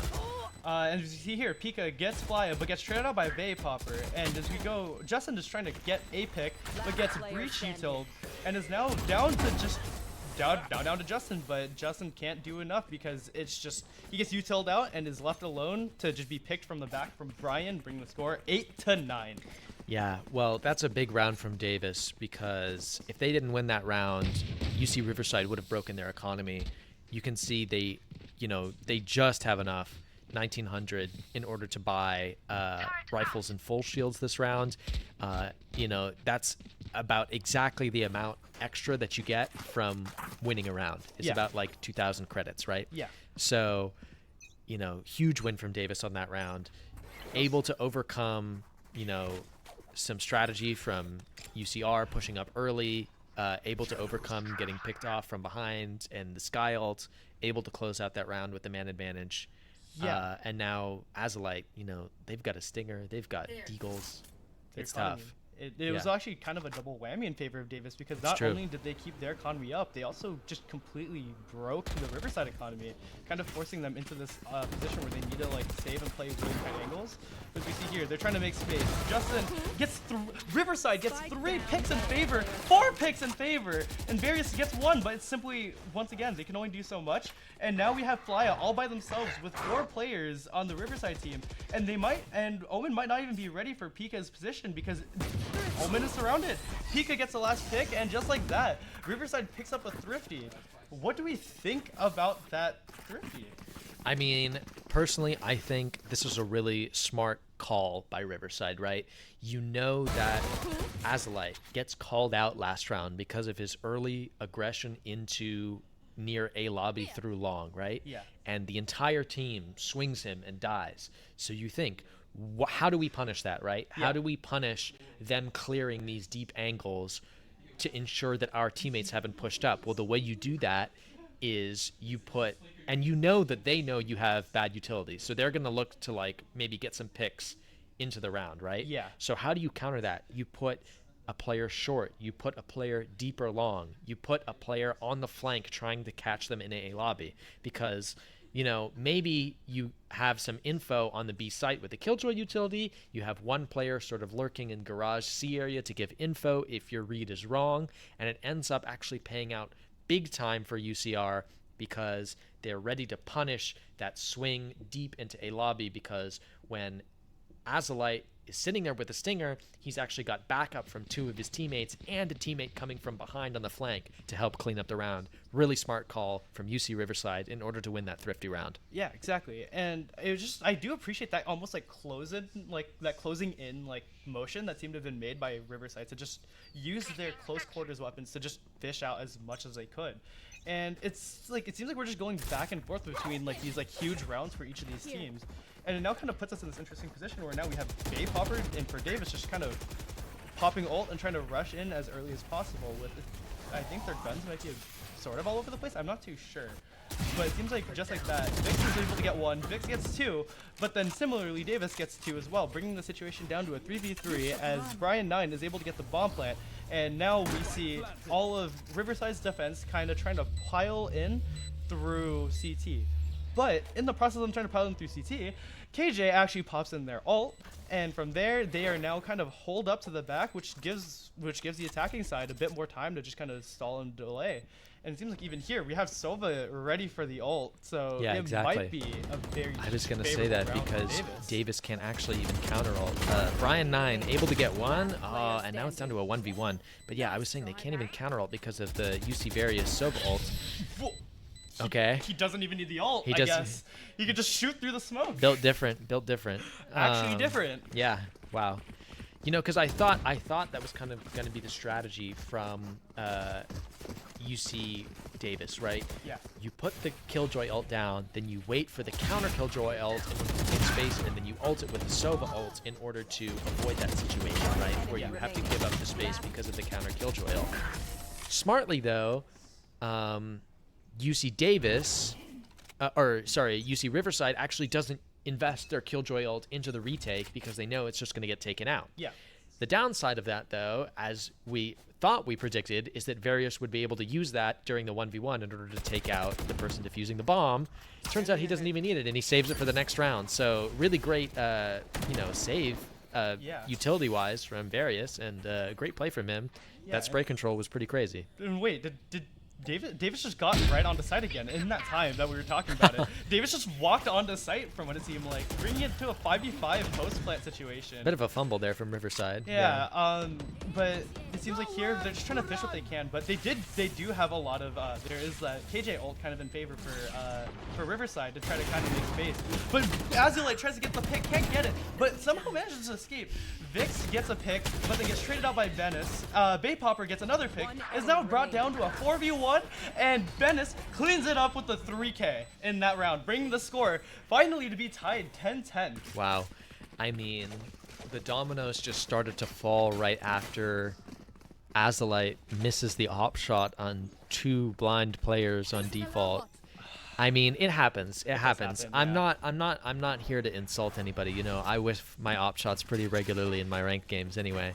So, yeah, I felt that. Oh. I don't play Jet always though, so maybe that's why. But yeah, just, you know, it happens. You missed your shot, it happens, but unfortunately that sort of leads to the domino effect where, you know, Vix able to trade 2, but after that the entire team sort of recoups from the loss of the trade, and because Azalite isn't able to get that shot on default and apply that pressure from Garage, they're able to sort of hide in those little corners, those little cubbies, and able to swing out and get those trades on the C site, and it just really falls apart from there for Riverside. Yeah. And as we see here, like there was some early attempted presence at A to kind of feel out what was going on, but it seems like Davis just wants to go back to C as it's worked for the past couple of rounds. A little bit more of a delay, and it seems like Riverside has that Viper wall to kind of take a bit more control, but it seems like Davis is equally ready to try to deal with whatever the heck is thrown their way as they throw out Sova util, Jet util, tries to take space, but Vix is actually able to get the long range stinger kill and go right on the site. And as we work in, we have Various trying to fish out a pick. Pika gets a pick on Brian, and the Vix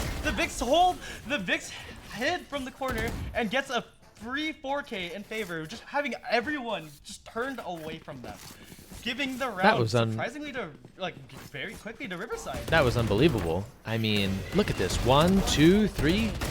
Just like that. No one's looking at him. No one checks back platform.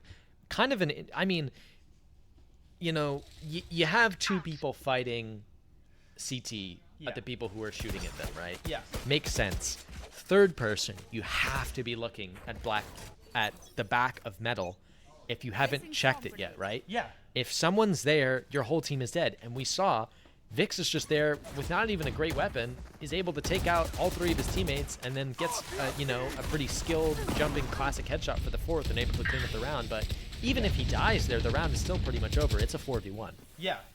And I mean, it seems like once again, Davis is going for the C-side again, as it's worked for the most part, excluding that last round. True. It's worked pretty well in their favor for the most part. And once again, we end up in the situation where we have a 5v5 post plant where nobody has died, but it's just a matter of kind of seeing how each team wants to play around each other. Especially with, once again, it seems like the entire Riverside team is just pulled up around CT side, just trying to make any kind of space that they can. Vix and Pika getting out, Azulite getting a double kill, and is now brought down to a 2v1, and just like that, Riverside secures another round, bringing it to 10-12. Wow. I mean, Riverside finally getting their legs, under them on the defensive half. It seemed for a while, it was sort of going back and forth, but Davis just time and time again picking up those rounds when it mattered, able to tie it up back to 10-10, overcome that 4-round deficit that had plagued them throughout the attacking half of Riverside.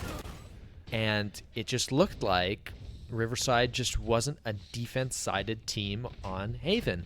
And now we're looking at, essentially, what is a different team almost. We saw them sort of use that energy that they got from that VIX 4K on the C site, and they're able to just get their kills, use their util together, hold the site, and especially hold that C site that's been plaguing them the entire half. Yeah.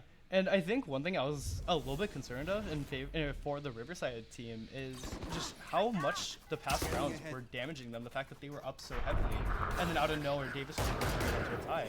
But as we see here, they still have it in them to keep going. And as we see, also, Davis is just running onto site. Vanessa is able to get the first pick with a stinger, and then Baypopper gets the second pick, giving it in favor of Davis now, bringing it to a 3v5. And the attacker Killjoy to lock down the A site, seeming like they're able to get something from it, but Vivid is able to get Playa out in the awkward corner. So now they're forced to run out, but is now down to a 4v3. Yeah, and that lets Benes get that plant down because of that Killjoy ult. He's actually able to place a couple mollies into CT, which is going to slow the retake of Riverside, even though there's only, a couple players to do it. It's going to leave even more effort. Here comes the scan, here comes the molly. Actually able to take out Various, which is going to even things up a little bit. Baypopper sitting in heaven, waiting for him, but Vix, great shot. Brian 9, here comes the flash. He's going to swing. He's going to get one, and they clean up the round. Lucky that Azulite wasn't, going to hit another crazy shot on him, dodge the flash or something, and win the round. But, yeah, expected. UC Davis converts the 4v2, wins the round. Yeah, I mean, I guess at this point, what else can, anything can happen with Azulite. I mean, we've seen we've seen magical mystery comebacks from seemingly doomed situations to try to make space, but it seems like Davis this time was actually able to use their utility, use the space, especially the numbers advantage to really try to close in, especially as we now go into a possible overtime. As we see, and Azulite gets the first pick with the jet knife on Baypopper, and just like that, Davis has lost their form of space. Vivid getting another pick from short, and as we see, we have Vivid running out, and now it is down to a 3v5 against Davis. Yeah, Riverside. This is the make or break moment. Vivid, hold that angle. Yes, here's him running away. Gets the kill, gets the bomb. That's that crucial play that you have to make in order to be able to secure these rounds. Riverside looking to just close it out here, not go to overtime, keep their advantage that they've had the whole game after the half with that 4-round lead, and just close it out and win. Let's see if they can do it. Yeah, at this point, they even have spike control, so Riverside literally just has to sit on the spike and just kind of play around it to try to make sure. But it doesn't seem like everyone is actually playing around it, as we have players just kind of sitting on C as well. But it might even just be a lose the spike situation? Yes, as they've actually picked up the spike. But it seems like they're committing. Davis Spike committed, but down they're A. only able to get a trade, 30 which is seconds left. at this point of the match they need more than just a Yeah, they trade. needed to get that kill. They didn't. If they get that kill and they keep him alive, then Flya maybe gets another one. But Awkward. A little bit of an awkward. moment. But UC are able to close it out. Yeah. And just like that, the game goes 13-11. Actually seeming a lot closer, or actually ending a lot closer than it looked from the beginning. Yeah, UC Davis, once again, great attacking half for the most part. They are able to bring it all the way back to 10-10 from an 8-4 deficit at the half, right? They're looking like unstoppable when they hit that C site through garage with the B split, and it's looking incredible. Then at 10-10, Vix, huge game-changing 4K with the stinger because a teammate on Davis forgets to check the back of platform. Yeah. A bit of a mistake, but also a great play from Vix to take advantage of their teammates playing off of them, right? Yeah. Then Riverside able to adapt and actually make it a real, fight for the C site, and they actually end up winning that 1v1 on the C site. When they try and take it on another time, even though they've had success for it the whole time, they actually are able to stop them, go up to 12-10, and then they're able to convert the man advantage in that final round in order to take the game and not lose the lead that they had at the half. So great job from Riverside on that conversion. Yeah, and even then, I did want to point out the fact that Davis, even though Davis did kind of have a rough, or there was kind of that rough part in the first half. Yeah, exactly. They really did clean up and converge for a good minute. It seemed like they actually had Riverside running for whatever scraps they can make. Yeah. It just seemed like there was that one very catastrophic play at the very end where Riverside really managed to turn the momentum full force against them. Because they had the economic momentum too. Remember at that game at that round at the 8-9 scoreline, when we were talking about how Riverside had the chance to destroy Davis' economy, but Davis actually ended up winning the round and sort of put a halt to Riverside's economic momentum, and that actually ended up mattering throughout it should have mattered in that 10-10 round, and Vix with that crucial 4K probably ends up giving his team both, the mental momentum that they needed in order to sort of close out the game, but also that economic momentum with that thrifty round in order to win the game. Yeah, and also I think one thing that was really interesting to point out is the sheer amount of thrifties that just kept going back and forth. It was really the fun, jet fun knives, to watch. Yeah. Really leaning into that very different off standard. Just I need to make the space closer. I need to go up against them. I need to have all of us pressure. And the amount of times that those thrifties actually panned out and actually went in favor later on was just amazing to watch. Right. Yeah. I mean, we saw really early on in the beginning Davis taking that thrifty by using those jet knives to push up C long. Riverside coming right back the round later, using those jet knives to lurk up into B and getting a pick in A link. And then later we see, and at the end of the half, Riverside uses that thrifty round when they have 4 people in a lobby in order to all crush together on a site or a lobby, because they know that Davis was going to sort of meticulously check their angles there. Yeah. And then really at the end, we saw that Vix 4K with the stinger. So really thrifty rounds were sort of like the crucial turning points, I would say, in this game. And again, sort of like the counter strategies were pretty equal on both sides, and I think that's why we saw a very close 13-11 scoreline. Yeah, exactly. Yeah, and I think just about there then, I think that probably wraps up this game, right? Yeah. Yeah. So as it stands up now, we have the number 1 seed being eliminated and Riverside advancing. Riverside advancing. Again, Riverside has come in the runner-up position twice in a row in the last 2 tournaments for the last 2 years, right? So them advancing to losers semifinals is actually kind of probably a big deal for them, because I remember last year, I'm pretty sure they lost to Davis in the last game. So at the Red Bull LAN, right? Yeah. So so pretty big victory for Riverside, getting revenge, and Davis, yes, eliminated from the bracket. Next up, we've got a third elimination game for you. We're going all bangers back to back today.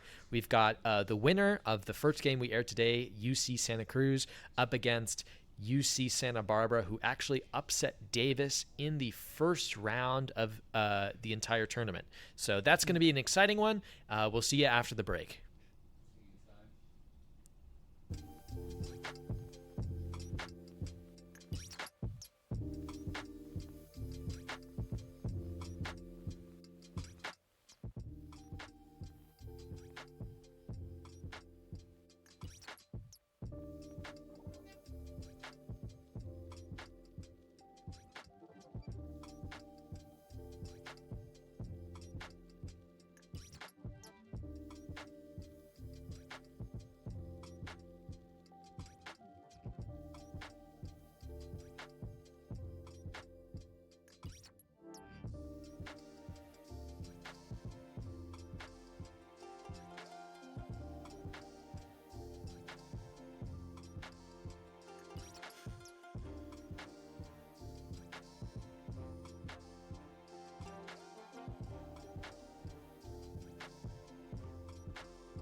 Hey everybody, welcome back to the University of California Esports Initiative online qualifiers for Valorant. Last game, if you missed it, was a pretty close, riveting match between UC Davis and UC Riverside with a 13-11 scoreline, a bit of a back and forth, and it ended up with UC Davis actually getting eliminated, the number one seed of the whole tournament getting eliminated.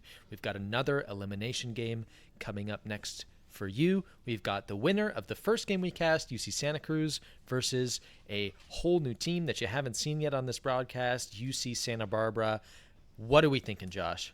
Okay, so I mean, especially based off of like the previous game, I feel like Santa Cruz will be like kind of going in with a bit of like, they'll be kind of going in with a bit of confidence since they just came out of winning a game as well. True. And I feel like it's gonna be kind of interesting to see how these two teams kind of like size up with one another, because like, especially with knocking out like the number one seed and stuff like that, it's really gonna, I feel like it's gonna play like that has to be some kind of like a mental element kind of going in favor of the Santa Cruz side. And then from Santa Barbara side, like, I mean, they're also similarly just kind of like grinding through all these elimination brackets. So it's gonna be kind of interesting to see how each of them are gonna actually like interact with one another or how like the teams are gonna go with each other as this kind of goes on. Yeah. I mean, that's a great point. I think that, Santa Barbara able to knock the first seed Davis in the winner's bracket. As you can see, round 2, the first game at the top of the screen on your screen.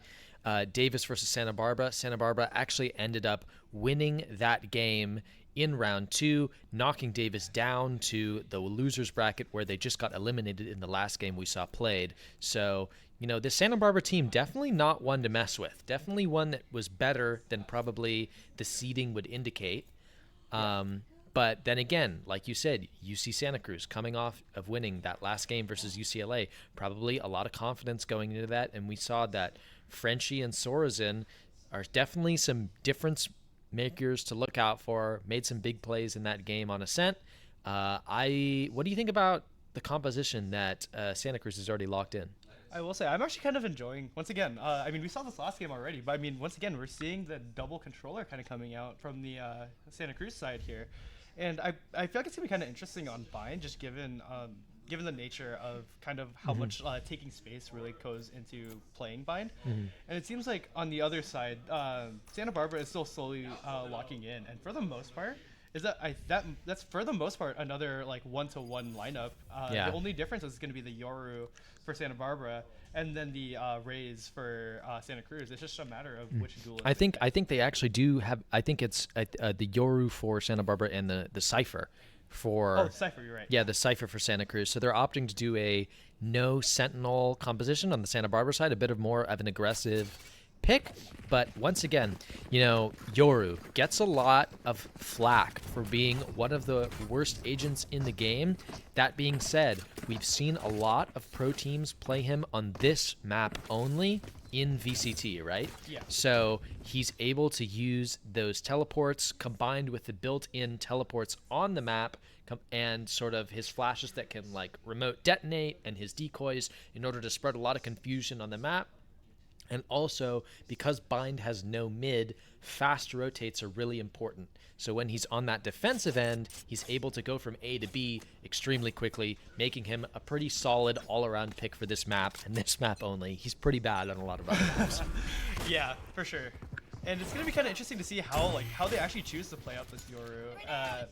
How they choose to put out the Yoru and like aggressive take, especially since they're starting on defense here. Yeah. But I mean, Sorazin already satcheled straight into, and he's gonna get that French. Oh, but Rusty, a little bit of a wiggle with Frenchie with 2. Frenchie, Okay. all right. He's cooking in showers. That should be illegal, but it's happening anyway. We're down to a 3v3. Rusty wiggling a little bit, and U-Haul able to get that pick, but Frenchie's able to even up those odds. They're able to retake showers, and now we're seeing a bit of an interesting sort of situation where Frenchie and they're gonna Frenchie and is gonna use that wall to push up into a lobby, but we're actually gonna see a little bit of a lurk, and Rusty is gonna retake hookah with Scraggy, but one by one, they're gonna sort of like inch closer to each other. It's gonna be an interesting 30 shot Yeah, seconds play, left. to say the- or U-Haul play. He's to say the actually least. gonna swing this, see how it goes, and he's gonna get taken Player out. standing. Rusty's gonna take out another one too. Spike Can they down win? A. What can you do? Nothing. Down goes the round. Scraggy's gonna clean up the pistol for UC Santa Barbara. Yeah, just like that. That was actually kind of an interesting position to find yourself in as Santa Cruz. Because there was kind of like, I mean, it didn't seem like they knew, but it seemed like they were still kind of like on edge about the idea of someone being like behind them. So it seemed like that push really came more out of desperation, out of like, okay, we can't go anywhere else. Let's try to see if we can make space into U-Haul and try to take the site. Good or point. like, there's nothing much we can do. We just gamble, or else Right. we just die behind us or something like that. So they were definitely in the position where they just needed to punch out and figure something out, or just lose firefights. And it seemed like in this time, it favored Santa Barbara instead. Yeah. Santa Barbara gonna. Oh, here comes a judge.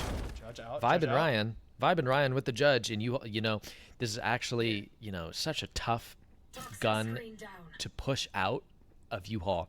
If you have a judge in U-Haul on either attack, defense, no matter who has control of it, it's so difficult to get into that U-Haul and retake control of it because those close angles, there's like 18 off angles in U-Haul, and it's just tough. Kenley Wynn actually hitting a great classic shot all the way in heaven, able to pick up a kill, still at an economic disadvantage though, and yeah, Vibe and Ryan able to get a classic kill right back and take out Kenley Wynn with a taste of his own medicine. Council Jeans lurking from the B site, help with the flash, goes out with the sheriff. Ooh. Oh, what a shot! Yeah, great 180. Wow. Great 180 from Council Jeans there. Planted. Was looking in the complete opposite direction and able to recover that kill and keep the round alive. Ooh, Oh, and another another great good shot. shot, another And good another great sheriff shot from shot. Council Jeans. Can he make it work? He's actually going to get spammed through. Oh, and he actually gets him low, but it's not going to matter. He's able to take him out. Ezki sitting in Octagon. Here comes the flash. They know he's there. Yep, and that's the round. You know, you get 2 with the Deagle. You think your round is done, and it turns out you needed to get a 3rd with the spam through the box, and it just couldn't be done. It's just a little too tough. But yeah, wow, what a great, What a 180. what a great 180 shot. And this off angle in heaven, he's able to get one, crouch, and actually take no damage, and then ultimately gets taken down by Easy on the B site, but gets him pretty low in the process, and maybe makes it a little almost winnable situation for his teammate. Yeah, like if that really was a bit, that was like, admittedly though that was a loss against UCSC, in the economic front, that was huge damage that SC was able That's to true. deal with just pistols for the most part, and I think that's kind of gonna go in. That's probably the effect of that will probably kind of trickle in, especially as we kind of play it out. But as we see here now, we have like SC on the full, we have UCSC all on the full buys, and like say for example, Ray's kind of walking up, making space, everyone trying to just feel out sites Right. and see where they're at. But Sorzin the is judge is looking back like out. he's. I Judge is mean, back out. Vibe and Ryan, he's got the cheese buddy attached to his judge. He knows exactly what he's doing. He's ready. He's ready for all 3 players to just run in here. And maybe they're aware of it, maybe not. They're like, I don't know why there's no presence here. I don't know why they're making no noise and trying to push outside hookah. They're actually going to flash in and scan Ryan to see if he's there, and they're going to use that util to actually regroup and try and go all 5 B long. Here comes the Sky Dog. The Molly's going to go down. They're going to use the Brimstone Stim Beacon, and Sorzin able to get that entry, runs through that raised grenade, and he's out 30 on site. seconds left. And Easy, the only one left on B site. It's up to him to try and get that kill. Let's see how he does it. Nope. Stall game was all they needed. Yep. He gets Council Jeans, but that's all he's going to get, and it's down to a 4v3. The bomb planted. is down, and they're working with some Marshals, some Spectres, and a man disadvantage in order to try and retake the site. Ooh, but a great Marshal pick. Marshal headshot from Rusty. He's going to send out his decoy, but they're not going to fall for it. But the flash is good. It's actually going to let them get onto the site, and Pristine able to get another pick, a 3rd pick with the Vandal, and UC Santa Barbara is going to pick up the bonus. Yeah, and I also find it interesting that Vibe and Ryan actually just stayed alive the entire time. Yeah, he just didn't die. He didn't move too much. I think he might have sold some presents. So it probably made Santa Cruz a little bit antsy. Like, oh gosh, is he gonna swing out from hookah eventually?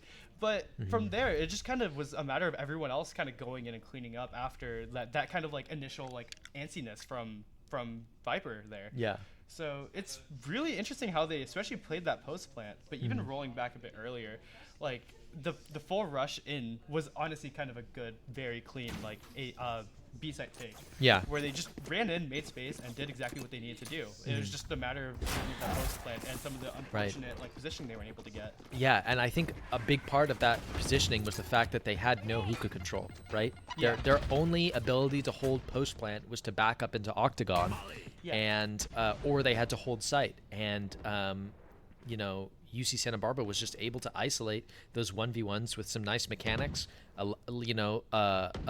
lucky spray down, a nice Marshall headshot, and it just fell apart from there. Yeah. Sorensen misses the down. deagle He headshot, gets pristine. Yeah, pristine. Great work there. I mean, it's an eco for UC Santa Cruz, so not too much. Ezkey able to get one. It's an important kill, but it might not be around winning one. Vibe and Ryan just going to back up, using my same Phantom skin in order to get some kills. Shout out Vibe and Ryan for the white porcelain Oni. But yeah, looks like they're just going to put one in hookah, one in elbow, maybe one on B site, and they're going to see how this goes. Council Jeans and Ezgi trying to maybe get a pick in hookah, but Rusty gets one, gets two. The off angle is just too difficult to handle. He turns the flash, he turns back, and he's bam, bam, you're done. The round's over. Eco failed. Failure. Wow. Yeah, because like especially in that position though, like that off angle is something that I mean it's hard to read on one hand, but also it's like it's definitely something that you kind of like if you were in the game to like win that specific round, you need like no one to go down, especially given you're once again down into a 2v4. True. There's only so much you could do, and every pick matters without losing a life. That's a great point. Yeah. Like, especially for the sake of just kind of like feeling out the way of the round, that would have been a very crucial pick. But it seems like Yoru was just ready to just end the dreams there. Yeah. I mean, I think he was just aware of the utility. Rusty is just aware that they're probably going to use a sky flash to entry into hookah. I'm just going to turn the other way, and when it pops, I'm going to turn back and try and get some kills, maybe get one. Ends up getting two. He's probably feeling pretty good about himself. Yeah. And we're looking to see, the Yoru pick on Bind, it's not a cheese pick, okay? I just want to make that clear, right? Yoru is a meta agent on Bind in VCT, right? On Bind and Bind only, probably. Depending on who you ask in ranked, you might get different answers, but that's how it stands right now. But yeah, just really good to see that, every agent has sort of like its place in the meta, right? Even some ones that you might think are like pretty much useless in all situations can go 6-1 and provide value with their utility on a certain map, right? Yeah. And it's going to be interesting to see here as we go in, because I mean, there's the really strong money advantage going into one side, but then UCSC doesn't really like they need this round because their economy is so weak already. Yeah. But I mean, we're already seeing picks going left and right. So. Yeah. Yeah. So we were talking a little bit too much about the utility there, and we didn't focus in on the fight going on in Belong. But just to recap, we saw two players from UC Santa Barbara push out into Fountain, and then some players from UC Santa Cruz caught them out, pushing out of Hookah, and were able to take them both out by trading with only losing one player. And now we're going to see Council Jeans use that man advantage to sort of retake Long, maybe retake Octagon, and we might see Sorzin opting not to go into Hookah and instead opting to meet up with his teammates and let Viper take Hookah by themselves. I do find it interesting that there's actually still such a heavy A presence despite like all this, like especially all the picks that were down against the UCSB at the B bomb site. So like to only see Yoru playing very passive and back, it's kind of interesting to leave, especially to leave Viper and Raze to come so late. I mean, that's the thing about Bind though, right? Because of those teleports, you can't leave site until you know that bomb is down. Because if you over-rotate and 4 people take a teleport, they just get site for free.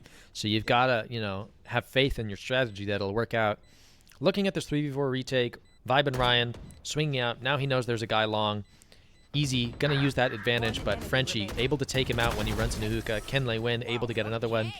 Easy trades out Kenley Win, but Sorensen is trading him right back, and that's the first round for UC Santa Cruz on the board. Looks like the timeout paid off. You know, Yeah.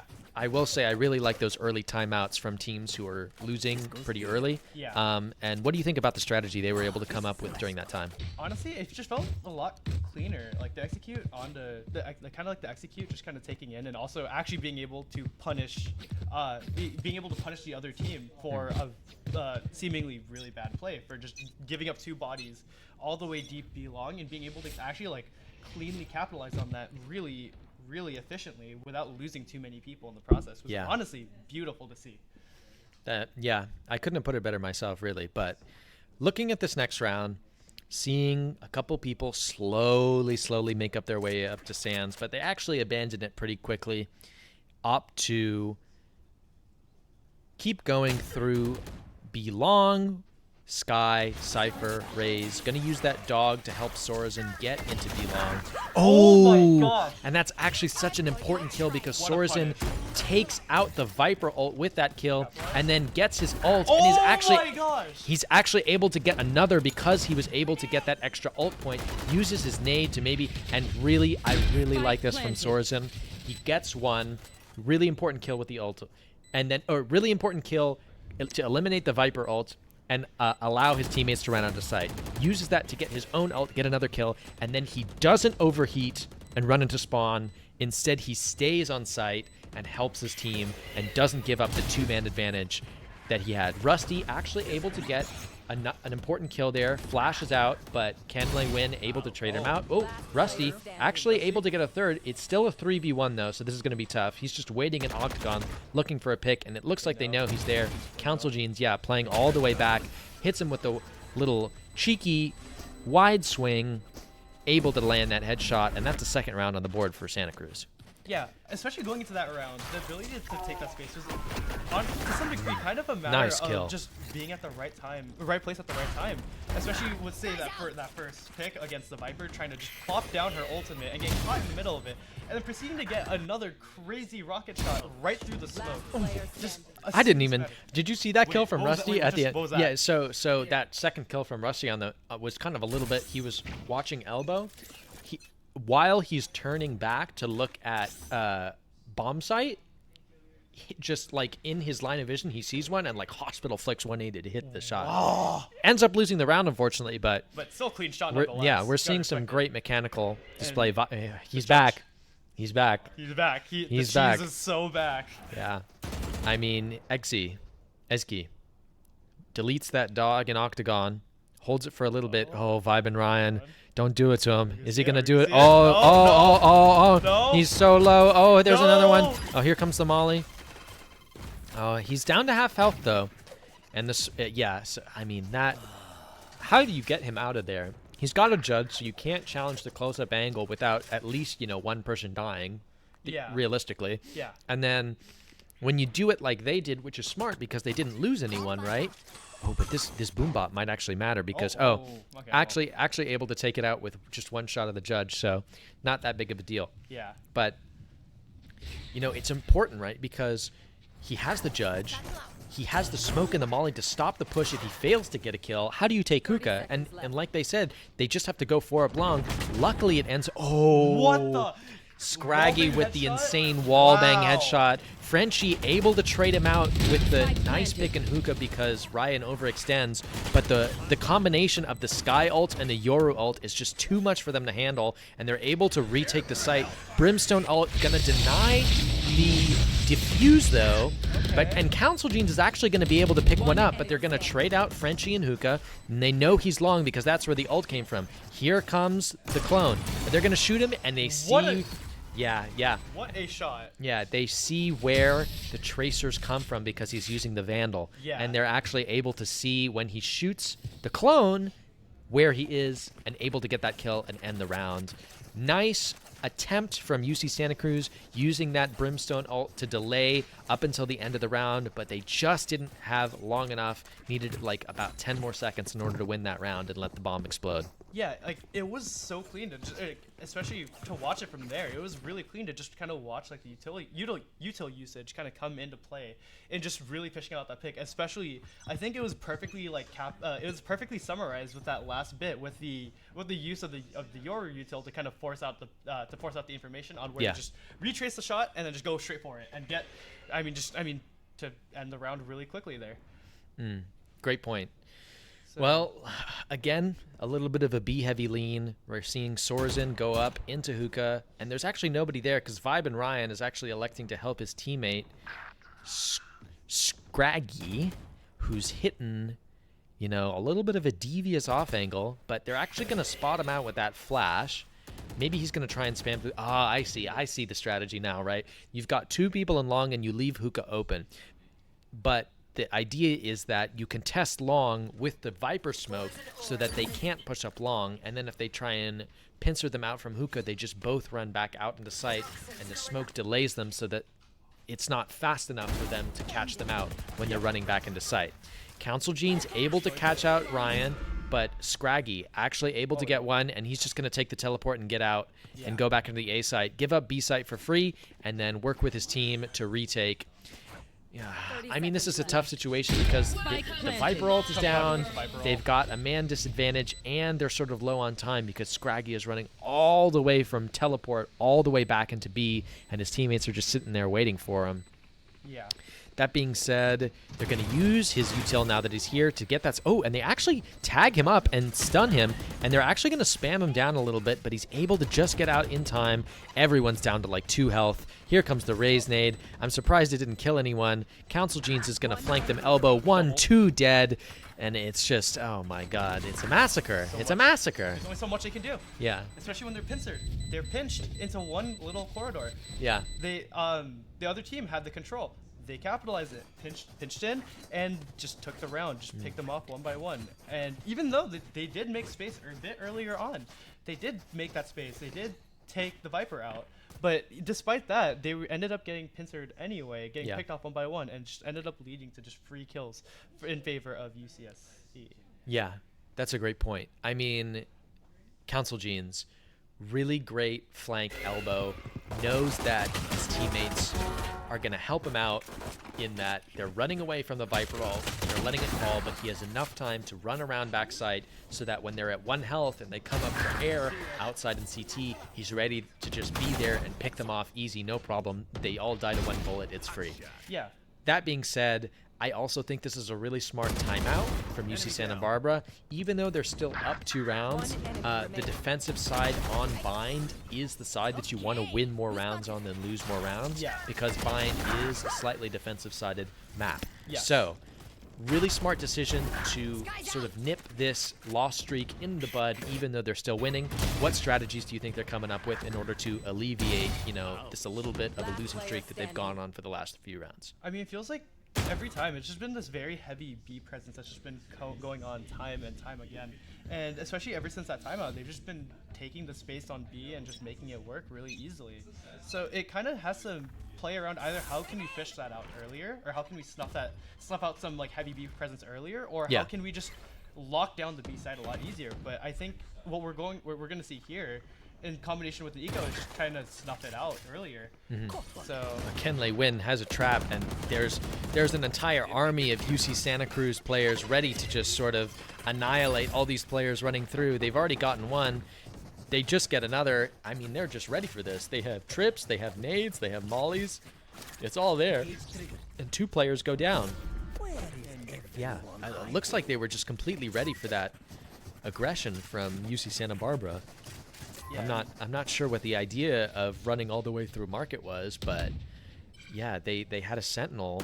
So Rusty hitting a nice shot with a deagle, but it's not gonna matter. They take him out and Ryan, his teammate, and it's all down to just 1 man. And he gets taken out through the smoke, Yeah. and that's a 4th round.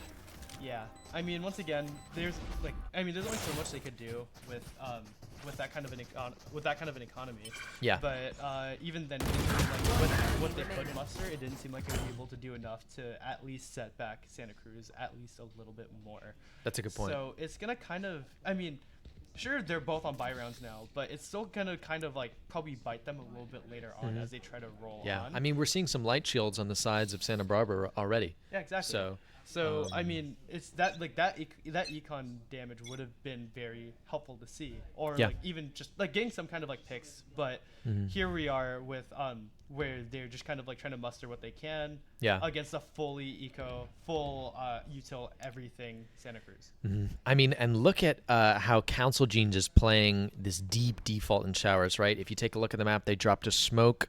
UC Santa Barbara drops a smoke outside of showers, allows Rusty to push up into showers, and that's going to keep Council Genes watching that angle back and forth that whole round because there's actually a Viper wall that goes through the teleport on both sides. Yeah. So he needs to get info there until the last round, and it's actually going to make his team wait for him as he runs up to meet up with them in B, the site that they're executing. And UC Santa Barbara kind of seems aware of this because they cut noise, but they're not actually sending Sorazin, their rotate, back to A because I think they're sort of, I think they sort of have an idea that UC Santa Cruz is doing this sort of like late shower lurk rotate. Yeah, and actually they're sending their Cypher all the way up through A to catch that lurk again. And Easy is going to get one on the site. And they're going to take teleport, and they're going to try and execute B site, but Rusty is already there to try and take them out. He's going to get one, he's going to get two. He's going to get traded by Frenchie, but now it's a 4v2 with just a few seconds left. Here comes the ult to deny the plant. Kenley Win actually making it through showers. He's going to get one. He knows there's another in heaven. He's going to get another one, but it's not going to matter. They run out of time. Great shots from Kenley Win, and he's going to get a third on the way out. Scraggy's going to trade him. That's a tough round if you're Santa Cruz. Yeah. Being able to hold on to that gun at the very least would have been nice, I mean they aren't in a shortage right now, but if they lose this round, it could spiral really quickly against them. But even here, like the econ damage that was pulled off was still pretty helpful to some degree. Just being able to pick off 3 players, especially with Santa Barbara having such a weak economy already, and they're still barely trying to climb that up. That's a great point. Yeah, I think we were talking about this earlier in that you were wondering why UC Santa Barbara was having like so many players hang back on their site so late. Yeah. And I think this is a great example of that because you have all these players running up long. You get a pick, and then you're like, all right, we got them. And then they all take the teleport into B. Luckily, you have a Yoru who can teleport back with them using his ability in order to catch them out in their own spawn, right? Yeah. And Rusty is able to get 2 and secure that round for UCSB because Kenley Win, with some fireworks we saw, unfortunately not able to win the round, even though he's able to get 3 on the round. Dueling dogs. The dueling dogs. Yep, there they go. There they go. Info gathered from both sides. UC Santa Cruz going to take that information and lean a little bit more to the A side. Ezki's going to run the bomb back to Sorazin, and it looks like they're going to execute on A because Frenchie has already lurked all the way up into U-Haul. Is he going to walk? He's just going to molly and hold it. I think that's a smart decision. And then going to throw a smoke for his teammate. And the Yoru ult from Rusty is going to come out. He's going to see that the side is clear. He's going to see that there's only one in U-Haul, and the rest of his team is playing for... Oh my gosh! Great play from Rusty with the Yoru ult and the shorty. It's a classic. You know it. You love it. You hate to happen to you, but it happens nonetheless. And it's going to put UC Santa Barbara at a man disadvantage with pristine defusing. And they're going to take out one. Oh, but they actually have a molly, so that's going to take out one. It's down to a 2v1. And he actually gets one, but Rusty with his crisp aim as always, luckily able to trade out the last player on his team and take out Council Genes. A little bit scary there if you're UC Santa Barbara, but able to get that 7th round, able to secure the lead before the half. I wanted to say, so like on top of this, this pick from Rusty to try to really like enable to make space, and on top of him being able to make that space, it was really helpful in the way that he was able to go and really open something up for the rest of the site, because like because it really went a long way to see that they were able to capitalize on top of that from that original play. And even then, I also did want to point out that Brimstone was actually able to pull up with a 3K in that round, which once again, may not have converged to an actual round win, but it was still it still kind of plays into something in the idea that they do have that fight in them to try to, they do have some semblance of being able to win these rounds. It's just they lost set control way too early. I know. When he got that final kill, I was like, oh, Council Genes, could you pull it out? But unfortunately, Rusty just too crisp with it. They're looking for a freebie site, and they're gonna get it because it looks like they just took out everybody with them, and they actually go for a bit of a deep smoke. It's just gonna run. Rusty's just gonna run through and get his and get traded. You know, you've got to go for these crazy plays when you're down by a few men like that. But yeah.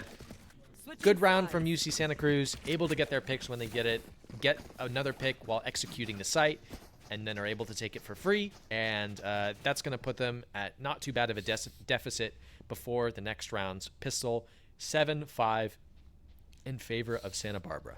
It's going to be kind of interesting to see how this pistol round really plays out, or especially this pistol round, just be given the nature of how tight the scoreline is. It's really going to, I mean, based off of how each team has been playing, it really could go either or. But at least given the team comp, it seems like Santa Barbara might actually have the chance to be a bit more aggressive and actually capitalize on that Yoru instead of just kind of like sitting around, instead of kind of having to make Yoru play this like rotation angle. Like he might have a bit of a better chance of capitalizing on more than just being a rotator. That's a great point. I think Rusty is like,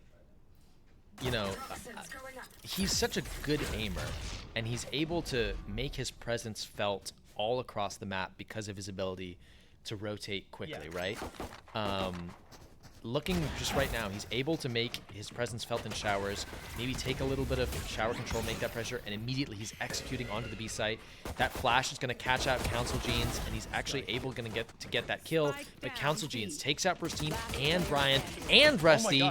Easy able to trade him out, but now it's down to a 1v3 situation. Easy, what can he do? He has an 8, he has a satchel, and he's pushing up through that smoke. It's about to disappear. Let's see what he can do. Easy. What's Busterable? Take it easy now. Now they know where he is, so it's going to be a little bit trickier. He's going to nade to isolate the fight. Doesn't matter. He's caught with his utility out. Sorazin with the frenzy gets the kill. That's the round. And I really did want to attribute a huge chunk of the way that pistol round went to Council Genes. He did his job and then some with actually just delaying on that bomb site, especially after I believe there was that earlier pick on that B site against SC. But what ended up happening is that Council Genes was able to not only stall, but actually fish out 3 frags to just really cement it that they were probably going to hold this down. It's just a matter of them actually being able to finalize that kill, in which they did. They very handily did in a very clean fashion. Right, and I mean, those were really important, right? Because really, Council Genes is the only one actually on the B site. Ezki is swinging out of the smoke, but he gets traded, and so you really need Council Genes to get his and one more in order to retain that man advantage in the round, and he actually ends up getting 3. So great job by Council Genes. Now you can see that sort of economic disadvantage that UCSB has been put on during that round. They're actually able to get one. Ooh, some dinks with the classic. Yeah, it looks like they're going to put him pretty low. And Easy actually able to get a deagle headshot followed by Scraggy following up on that chip damage that they got on Kenley Win and U-Haul, able to take him out too. And now it's down to a 4v2. You know, I wouldn't say this is unwinnable for UC Santa Cruz because they do have a weapon advantage and a lot of the teammates on Santa Barbara are low. And here comes that nade to push them off the angle. Yeah, Scraggy, 27 health. Rusty at 30 health. Yeah, 1, 2, 3. They fall like dominoes. Wow. And there's the 4th. Yeah. I mean, you look at a 4v2 situation on eco rounds like this, and you're like, oh, the round is over. But really, I mean, 3 of your teammates are below half health. Yeah. You're one of your and the players on the other team have a Guardian and a Spectre. a couple headshots later, you're down to just one person in the span of a few seconds, and that's the round. So really great job on Council Genes and Ezgi in order to, or Sorazin, Council Genes and Sorazin in order to clean up that round. You know, we knew they had a high chance of doing it, even though they had a man disadvantage, and they were able to do so. That being said, Santa Barbara, great eco. What did you think about their strategy on that round? So Santa Barbara really did like make a lot of space still. Like going into that, they did take the site. They did make the space, and they did especially explode out of shower really early. It was just, it seems like Santa Cruz just really had it in them that we are not going to lose this round. They had the gunplay in them, and they felt the gunplay. So feeling it and channeling it, they just clicked on everybody's head for the most part. Yeah. There wasn't too much utility that went to it. They just shot better. And it Sometimes it happens like that, right? It just collapsed in on Santa Cruz, so it just led to the quick Santa Barbara refight. An interesting strategy from Santa Cruz, actually, because they were actually able to push all the way out and B long early in the round, but then in order to counter that, Santa Barbara had lurked all the way up into A and actually pushed into their spawn. But unfortunately for them, Santa Cruz was actually able to hit a couple nice shots in spawn. Kenley Win getting caught out in the middle of A, unfortunately, is going to put them at a bit of a disadvantage. Vibe and Ryan able to get another one. Council Genes takes him out, but Rusty trades him right back, and the Yoru teleport. This is what we've been talking about all game, that ability to go from A to B that fast. Because there's no mid on the map, your rotation options are usually pretty limited on bind. But if you're Yoru, you can just go wherever you want. And we're about to see a tense 1v1 in spawn. Rusty, nice shot. Doesn't know. Nice shot by Rusty. I mean, yeah, the ability in that situation, it's almost like, because there's no mid, right? Yeah. It's almost like a free Omen TP every round. Yeah. Is essentially the idea behind playing Yoru on this map. Yeah. And we see just the huge advantage that it gives Rusty in this 1v1. He's able to just escape the fight with Ezgi, and he just runs away and puts it on the ground, puts the bomb down, and runs back into spawn and wins the gunfight from an unexpected off angle. And it's almost like he didn't have to play the game that Ezgi wanted him to play at all. Yeah, and I think in this way, it is really kind of playing into the favor of like having this double duelist setup. Just the fact that they are actually able to capitalize and like really like sell space, but then also the Yoru really being able to kind of like play with the other team as he feels. Yeah. And it was really shown there just because of the fact that he was able to just go in and do whatever he wanted, and then said, okay, wait, you know what? I don't want to be here anymore. All right, I'm out. Jumps out and just goes to the other site, and they don't know where he is really anymore. It's just like, oh, he's gone. Where'd he go? And they're just now left confused, and he is now, you know, taking advantage of the fact that he could just do whatever he wants. Yeah, that's a great point. I mean, the ability to be so flexible on where you are across the map is kind of, you know, a unique, unparalleled skill that this agent has on this map only, and it's pretty tough to play against, to be honest, especially because Rusty is such, you know, a threat on both sides of the map. Oh, Frenchie, great shot against Vibe and Ryan, and that's actually going to lower their smokes across the entire map for Viper. And so, and so UCSB gonna throw a bunch of smokes down on site to give some of their players space, and it's actually gonna help Kenley Win take out one of their own players. Kenley Win catches somebody else in a trap on the flank. Christine gonna try and get the bomb down, but it's not gonna work. But they actually get a couple trades. Rusty hitting a couple nice shots before he gets traded out by Council Genes. It's down to a 2v2 situation. Sorzan running into U-Haul with the ult. Gets one, gets his gun back out, but Pristine able to take him out. Down to the 1v1. Pristine firing the molly on the bomb. Just playing time, but you know, a little bit too slow, right? He gets his molly out to shoot on the bomb.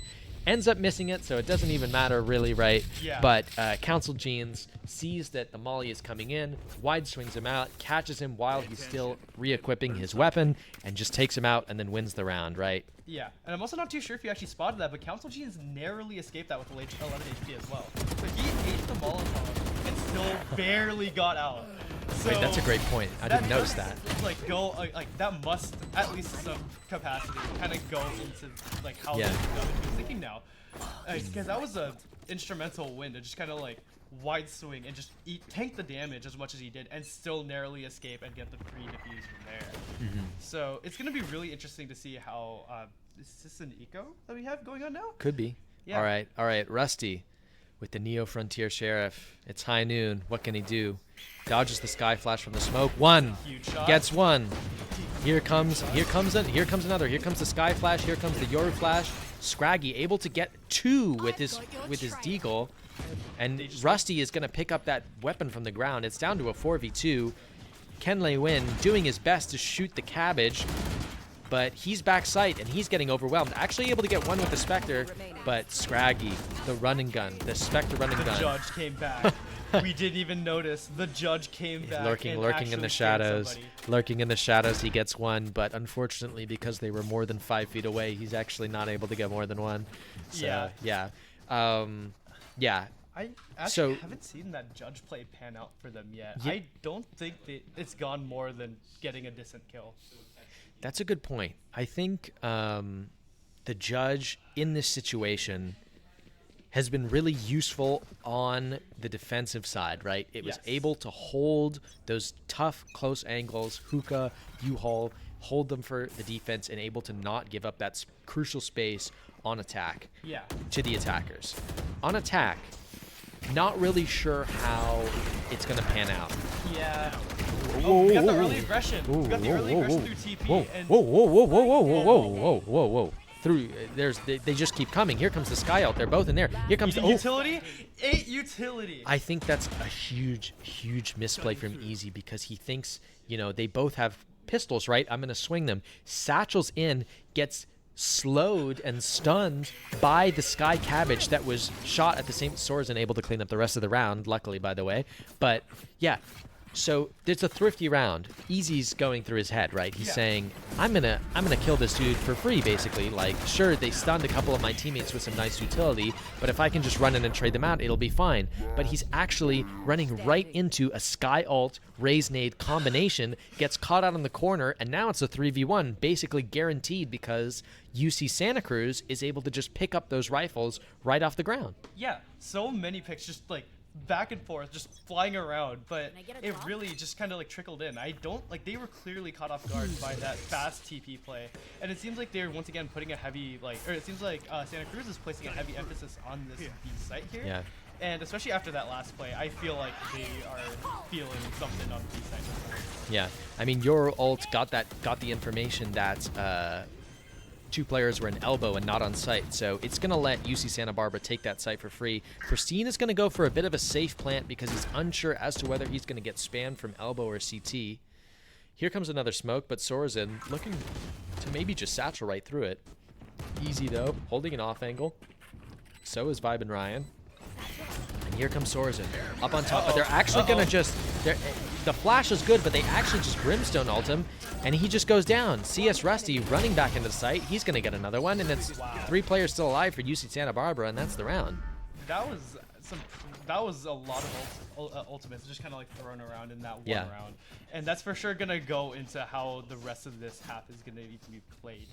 As in, we see that UCSC still has a bunch of ults kind of like piled up for a later round, hopefully, but going in, Santa Barbara doesn't quite have that luxury. They just have Viper, and a lot of their other teammates have already been reset. It was a huge round to win. They did need that round, but it's just going to be kind of interesting how they're going to play around the ultimate difference at this point. Yeah, it's going to be. We'll have to feel out and see. I mean, that's a good point. Looking at the score line, though, for some of the players on the team, we're seeing that Rusty, in fact, in the lead of everybody at 27 and 11. You have to think, when you're picking Yoru, you got to prove. Yeah. You've got to prove to yourself, I deserve to play this agent in a competitive match that matters. And Rusty, time and time again, is saying, yes, I am the best player in this server, and I'm going to use this character to its full advantage on the map that he's good on. What do you think, though, about some of the thrifty strategies that we've been seeing in the last few rounds? I think those have been some crucial rounds for both sides. Yeah, I feel like especially a lot of the dynamics of like these 50 rounds have been ever so slightly different, just given the fact that there's all these TPs and like all like the nature of the cover of like the teleporters is very different compared to like say on Ascent that we saw earlier, where True. it's just everyone just closing in. It's they get like the teleporter strat that we saw earlier gave a lot more flexibility to kind of play with the attacking team a little bit more, kind of like tease it out of them and then just kind of pick them off one by one. So I feel like the thrifty strats. And then even then, with like the other rifle stuff, like with like the lighter buys, it's not as like forced into the other team's base. It's just it seems like they're just fishing out people at the right places rather than just like collapsing in on the team. Yeah, I mean, that's a good point, and we might see that happen again pretty soon, depending on who wins this round and breaks the other team's economy. Easy, looking. Low, slowly working up A short, checking every angle meticulously, gonna pop that Viper orb on A short, and it's gonna let him work out and check elbow. But Sorzin takes the read, but he doesn't get anyone with his ult, but he actually ends up just killing easy with his gun because the ult forced some of the players back. Rusty able to trade him out up top though, and they're gonna take that and run all the way to B. Rusty, west of his team, going. Everyone's going through hookah. They're going to use the Sky Dog to take that space. Clears hookah. However, who's lurking in Octagon with the ult? And the Brimstone ult is going to come out. Brimstone ult gets two! Brimstone ult gets two, and Kenley Win is actually able to get a third. Rusty's able to get one, and it's down to the 1v3, and it seems almost over. Council Gene's able to get his third on the run. You know, that was such a great play. You know your Viper ult is long Octagon. You hear them running through hookah, bam, Brimstone ult, everybody dead. Yeah. And exactly as I mentioned too, that kind of scenario, the sheer like ult bank that Santa Cruz still had, it went very heavily into their favor with losing not as many players as you'd expect. Like especially with that Brimstone ult, knocking out two people basically for free, with just knowing that they're gonna rush out through hookah. Let me just pop an ult there really quick, and just like that, he like the ult usage just really went into Santa Cruz's favor this time. Yeah. Here comes a deep flash and a smoke out B long. Looks like Santa Cruz is going to put some heavy pressure there this round, but Scraggy just sitting there, biding his time. He gets hit by a flash, but he's not going to push any aggression. He's waiting for a little bit of a push, but he's going to work his way back up into Fountain while his teammates slowly work up B long. There is a Cypher tripwire there, though, and a Viper smoke, and a Viper wall. It's just a massive utility. Rusty, what can you do in showers to help out your team? I'm not sure. He's really Scraggy going to send a flash B long. It's going to spot some people, and he's going to run away off of that information saying, hey, there's some people in D long on B. Why don't you go A right now and see what happens? He's fishing out information now, using his ultimate that he recently collected. So yeah. Here we go. He's going for the chase and actually gets the shorty kill. Wow. Oh, cheeky. Well, I mean, I think any gun pretty much would have done the job there in the sense that he's running away with his knife out because of that raise nade that was perfectly placed into hookah, or U-Haul, sorry. And, 1-2 from Kenley Win. UCSC runs right through the Viper smoke and is able to get a bunch. And this round is suddenly going in favor of UC Santa Cruz. There it goes. Wow. I mean, the space was there. The space was there, the utility was there, and they just run right through it and they get the kills. I mean, that was incredible. Once again, that just boiled down to shooting difference pretty much. Yeah. Like, especially here. I mean, this is such a great play from Rusty, but I mean, they just run through that Viper roll, boom, boom, boom, it's over. Yeah. Just wow. hold W, just shoot them all, and then just like figure it out after that. And it worked for Santa Cruz. Here they are, now 10-11. Yeah, and now, like you said, the Chicos, we're back. 5 sheriffs. Wow. Let's see what they can do. What do you think they're going to do this round? It seems like they're okay. So based off of how it looks right here, they just gotta make any kind of pick that they can. They're gonna try to like it seems like they're gonna try to pull up and just force any kind of pick and just try to just run on that from that one pick. But you see, especially given this angle that they're playing, it's gonna be really challenging to try to fish that out. Especially since they're up against full buys at a long range angle. But Vibe and Ryan gets that first pick that they needed. Vibe and Ryan running out with the Sheriff. Oh, so close to taking out Ezki, but Rusty is actually going to trade him out. It's down to a 3v3, and they're actually able to pick up 2 rifles off of the bodies of their enemies. Yeah. Maybe able to get that bomb down, but they're opting to move kind of slowly. Maybe cut some noise. Maybe confuse their teammates and not plant early. Oh, well, what a great clone. It's going to see whether there's some people in spawn when they shoot it. But they actually opt not to shoot it. But they just, they actually opt not to shoot it, and they opted not to shoot the clone. And then when UC Santa Barbara commits to the plant, they execute and take out all 3 of them. Really smart decision from the side of UC Santa Cruz. Yeah, it was just a matter of, I mean, they just closed in, and here they are. They didn't have too much to work with the last round, but even then they made some space. But that little bit of the leeway that they got, it wasn't enough. Santa Cruz was ready. They were prepared to jump in, close in, and just pick off the rest of them. And the rest of Santa Barbara was just caught in the open. There wasn't too much they could do. Yeah. And then CS Rusty tried his best to muster whatever picks he could, but once again, only so much he could do. It's true. I mean, it seems like Rusty needs to be the hero for Santa Barbara in some of these rounds. And, you know, not everybody can be a hero every round, right? So it's just a tough situation when you're in a 3v3, you use your utility to try and get information, and it just doesn't work out, and your team ends up losing the round because of it. Not much you can do about it. That being said, they were on an eco round, so I'm sure they're not too mad about losing that one. Now, though, they're banking on these next 2 rounds. Well, I mean, if they don't, the game is over, right? Exactly. Yeah, so, I mean, maybe a smart decision in the sense that you had to win 2 rounds at some point. Yeah. So it might as well have been the last 2 ones. Easy. Walking up to this tripwire. And Sorensen, here comes the ult. Dueling Raze ults. Gonna come out. And neither of them are gonna get anybody. And the only kill is gonna come from Scraggy, who's just gonna kill one of them with his gun. And pretty interesting. I think that Raze ult actually dealt a decent amount of damage to Vibing Ryan. But it wasn't enough for a kill. He's sitting at 25 health, probably going to get healed up by his Sky player when they reunite at long last. Yeah. 30 seconds Looks left. like they're, B long.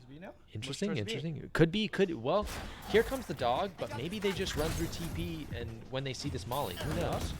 Yeah. Runs in anyway, okay. Okay.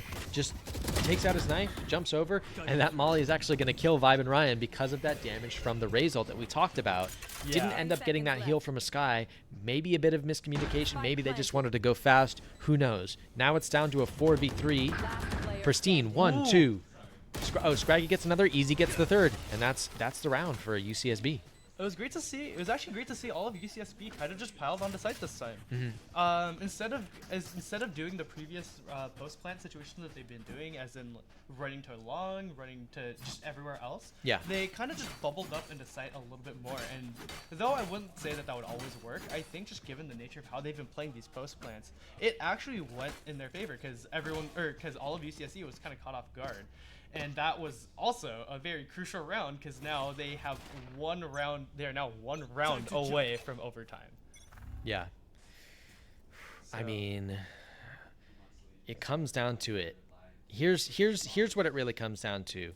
Santa Cruz have sort of had a little bit of an advantage, a slight advantage this whole game in a sense. In the sense that they've had a little bit of a lead. They've been able to counter-strat a little bit more effectively. Can they close it out on this last round, or will we see UC Santa Barbara take it to overtime and draw it out with them on this slow methodical round? Scraggy able to get 1-2. Great spray transfer because Council Genes trying to get that kill onto Scraggy ends up getting Vibe and Ryan because he's the one who sees first, and Scraggy is able to hit that nice second shot onto Council Genes in Belong. But it looks like UC Santa Cruz isn't actually falling for this bait. Even though they had a man advantage on site, they're just going to stay A. Easy going to shoot his ult into CT. Not going to see anybody. But Sorensen going to get scanned by that Cypher cam. Going to have to take that out, and now they know where he is. Trying to use that operator to best effectiveness by waiting for the smoke to drop. Flash comes out. Flash is good. Sorensen, here comes the nade. He's going to jump out with the op, and he's actually going to get one with the operator. He's going to keep running. Pick up a Vandal. Swings wide. Doesn't see anybody. Slowly pushes up sight. Yoru enters his ult. Rusty, what can you do? He knows he's sticking the defuse. He knows he is. Then he teleports away and lets his team pick up the round. Smart, smart, smart, smart, smart. We're going to OT. We're going to OT. We keep going. Overtime. Yeah. Really smart during that 3v1. Rusty, not willing to, let his teammates just swing one by one. He's like, you know what? I'm going to trust my teammates to get one of these kills. I'm going to go in my ult and see if they're sticking the bomb. Yeah. His teammates get one of the kill. Then he's tapping, you get off, and then you hit the double swing from short and long. It's impossible to deal with. Sorensen falls, they win the round. Yeah, and even then, he was still in a position that in the event that somehow his teammates couldn't actually follow up on the kill, he could have cleaned up anyway. So he basically guaranteed from that point on, he guaranteed his team the rest of the round, and it was pretty gracefully executed too. Yeah, look at some of these crazy score lines. Council Gene's 30. 33 Yeah, 33 Rusty at 33 and Council Gene's at 30. So wow, yeah. very duelist heavy game to say the least. Right? Yeah, and Brimstone is a duelist, but this we all know if you've played a ranked game before. Brimstone, my favorite duelist. Yeah, the stim beacon is an entry tool. And smokes are something. Yeah. Smokes are down, smokes are gone. Who knows what's going on? Sorensen making his way into hookah, methodically, bit by... Oh, he actually spots out Scraggy. And he's going to... Oh! A bit of a misplay, but luckily Ezki is going to trade him out. I think he was just trying to get maybe a little bit of info for his team. Yeah. And Scraggy is just right there watching him. Ends up trying to wiggle around too much and get shot through the box in hookah. And it looks like we might be having a little bit of a flips kind of situation here where the slight lean of UCSC is kind of shifting opposite to where the UCSB is sitting. So at this point, especially because the man advantage isn't existing right now, it could 30 be seconds anybody's left. game still. Yeah. I mean, I think UC Santa Barbara was so used to UCSC doing the thing where they get a pick somewhere on site and then rotating to the other site really quickly that they ended up just rotating to the other site and putting 3 on A because that's what they were banking on. Yeah. But UCSC ends up switching it up and they 10 actually just seconds keep left. going B and they're able to get the bomb down pretty much effortlessly. And that actually allows Ezgi to get his ult to locate some of the defenders who are trying to hit the retake. They know they're all in spawn, and they know there's no one on flank, so they can focus all their attention on that. Can they win tanking the molly? But he actually gets naded. And but he survives. But they know he's there for some reason, and he just gets taken out by Easy. CS Rusty running out, dies. Here comes another one. Rusty. He gets the dink easy, and easy. Oh. This is heating up. Heating up. These rounds are getting close. It's back and forth and back and forth and back and forth. Easy almost died on the last trade too. Would have been a 1v1 situation. such a clean retake from there too. I found that strat to just sit in the Viper molly kind of interesting. I mean, I kind of see the rationale of trying to not give out that information that, hey, I'm sitting here, don't go or don't shoot me. But it was still kind of an interesting strat since it seemed like the other team already knew what was happening. They put so much utility and invested in it. They were almost certain that he was sitting there. Yeah. So that's a great point. And I think that, you know, the Viper molly, the nade, you know, at some point, I wondered why he swang, because it was kind of interesting because I thought that would kill him for sure, and it ended up not killing him, and he swung anyway. So yeah, but Frenchie though, able to get one in U-Haul pretty easily. Sorensen trying to help him out backside, and Easy is actually going to take him out. Easy is actually going to take another one, but Sorensen is actually going to get one. Here come the trades. Frenchie, Council Genes. Here comes all the kills. It's down to Pristine. He's going to get one. Oh, wow. But Frenchie. Okay. Frenchie. Huge 3K that round. Just just kind of like, you know, just fishing all the picks as Yeah, they go. he and- gets the first blood in U-Haul, and then he's able to trade his teammates at the very end to win the round, pick up the 3K, and keep his team Switching alive in the sides. tournament in overtime. Looks like we go on to second overtime. Yeah. Round 2. Who's next? One enemy I mean, I know yeah. Yuri's been saying who's next a lot. I'll take on any of you, all of you. Yeah. Who's next after 35 kills, or am I right? Yeah. That's crazy. 35 That is kills. a wild 35 match. kills on Yoru is pretty insane. Shout out Rusty for making this an entertaining game to cast. For sure. Yeah. Like, the space, ooh, Yeah, the uncertainty that he's been bringing to the other team has been something to watch. for sure. All right, let's see how this one goes. Ezki gonna work with Council Genes to maybe get some space, be long.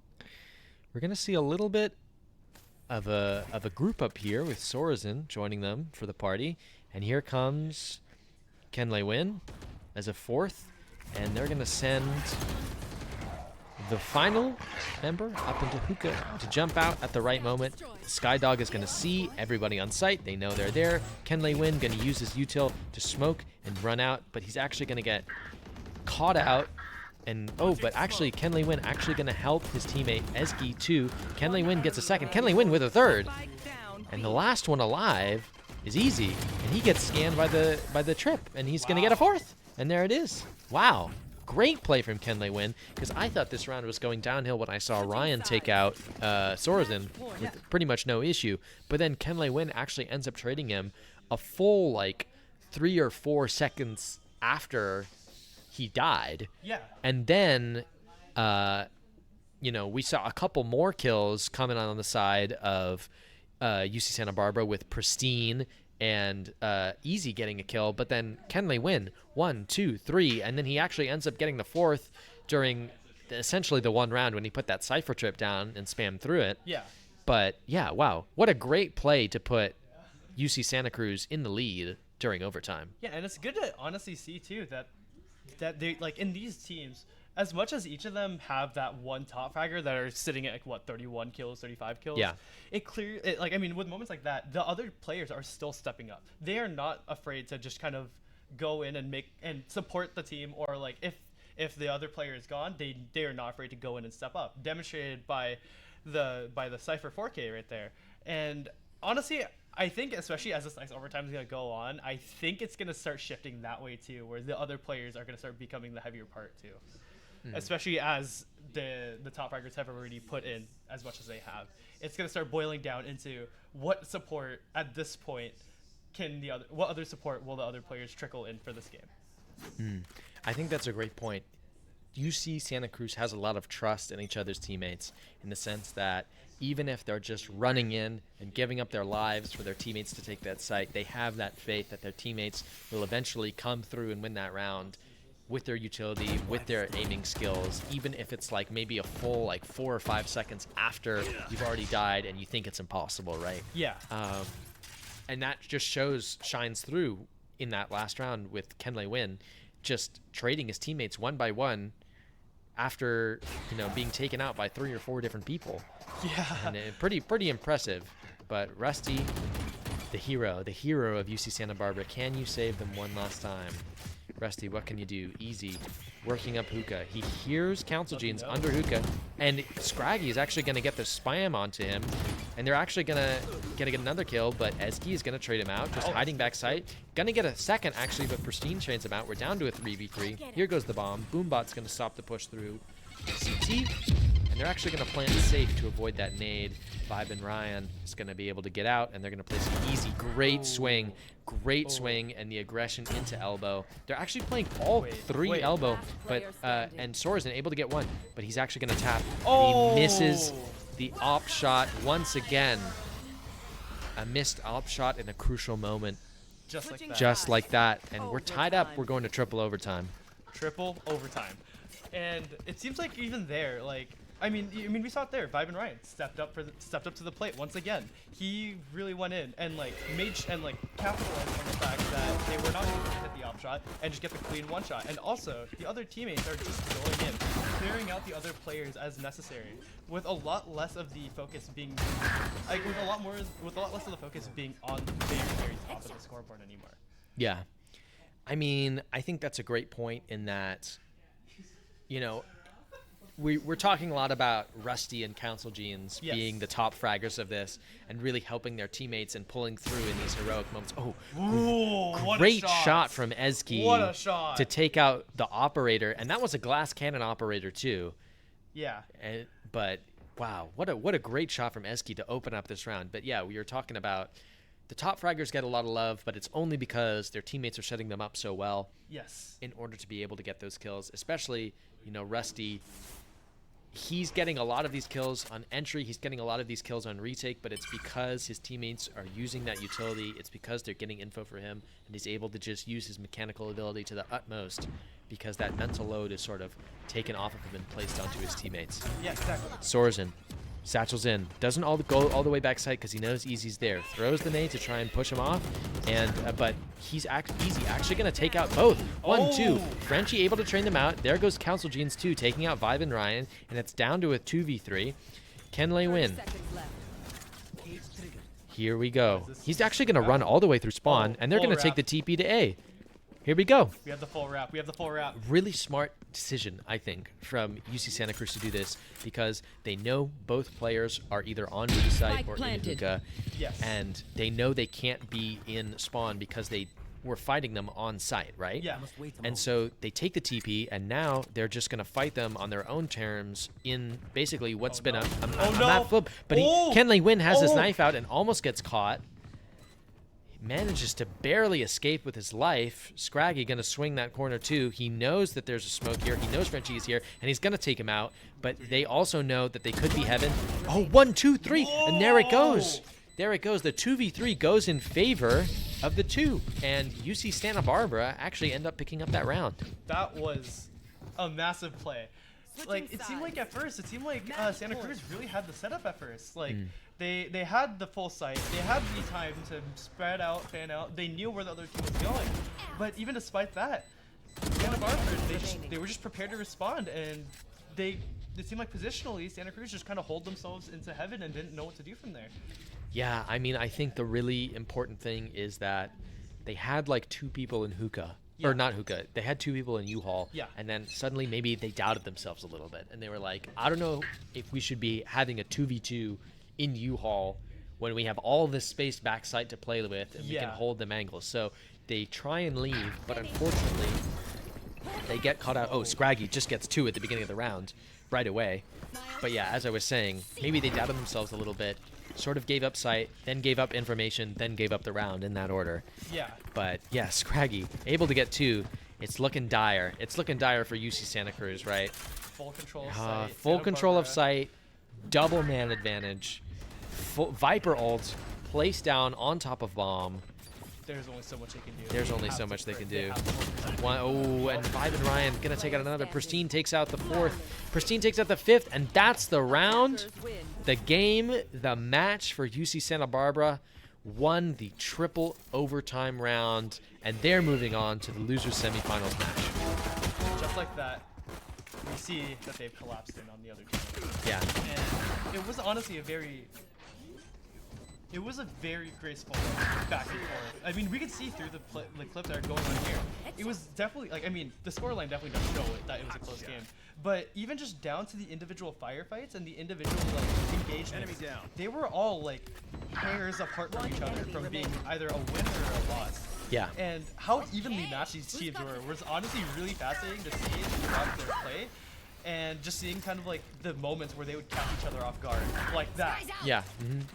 So, I mean, that's a great point, and I think that it really sort of lended itself on some of these thrifty rounds, and especially it lended itself to Rusty's play, sort of like confusing the other team when they were sort of like, where could he be? Is he A? Is he B? He could sort of be anywhere on the map at any time because of sort of the dual teleport system, the fact that there's no mid, the fact that he's sort of pushing through their spawn, the fact that he's using his Yoru ult to sort of push with utility from his teammates, right? You usually see, you know, a lot of Yoru ults are like just used to gain info or just used to lurk, right? Yeah. But we saw that Rusty, right here, look, he's got his teammate running in from U-Haul. He's got a raise nade on the other side, and then he's jumping and using his shorty in combination with that in order to pick up a kill, and that's really adding to a lot of the confusion along with the fast rotates that he was able to make in this game. And I think that was really a difference maker when it came to this, because that was really the only difference in composition that these two teams had.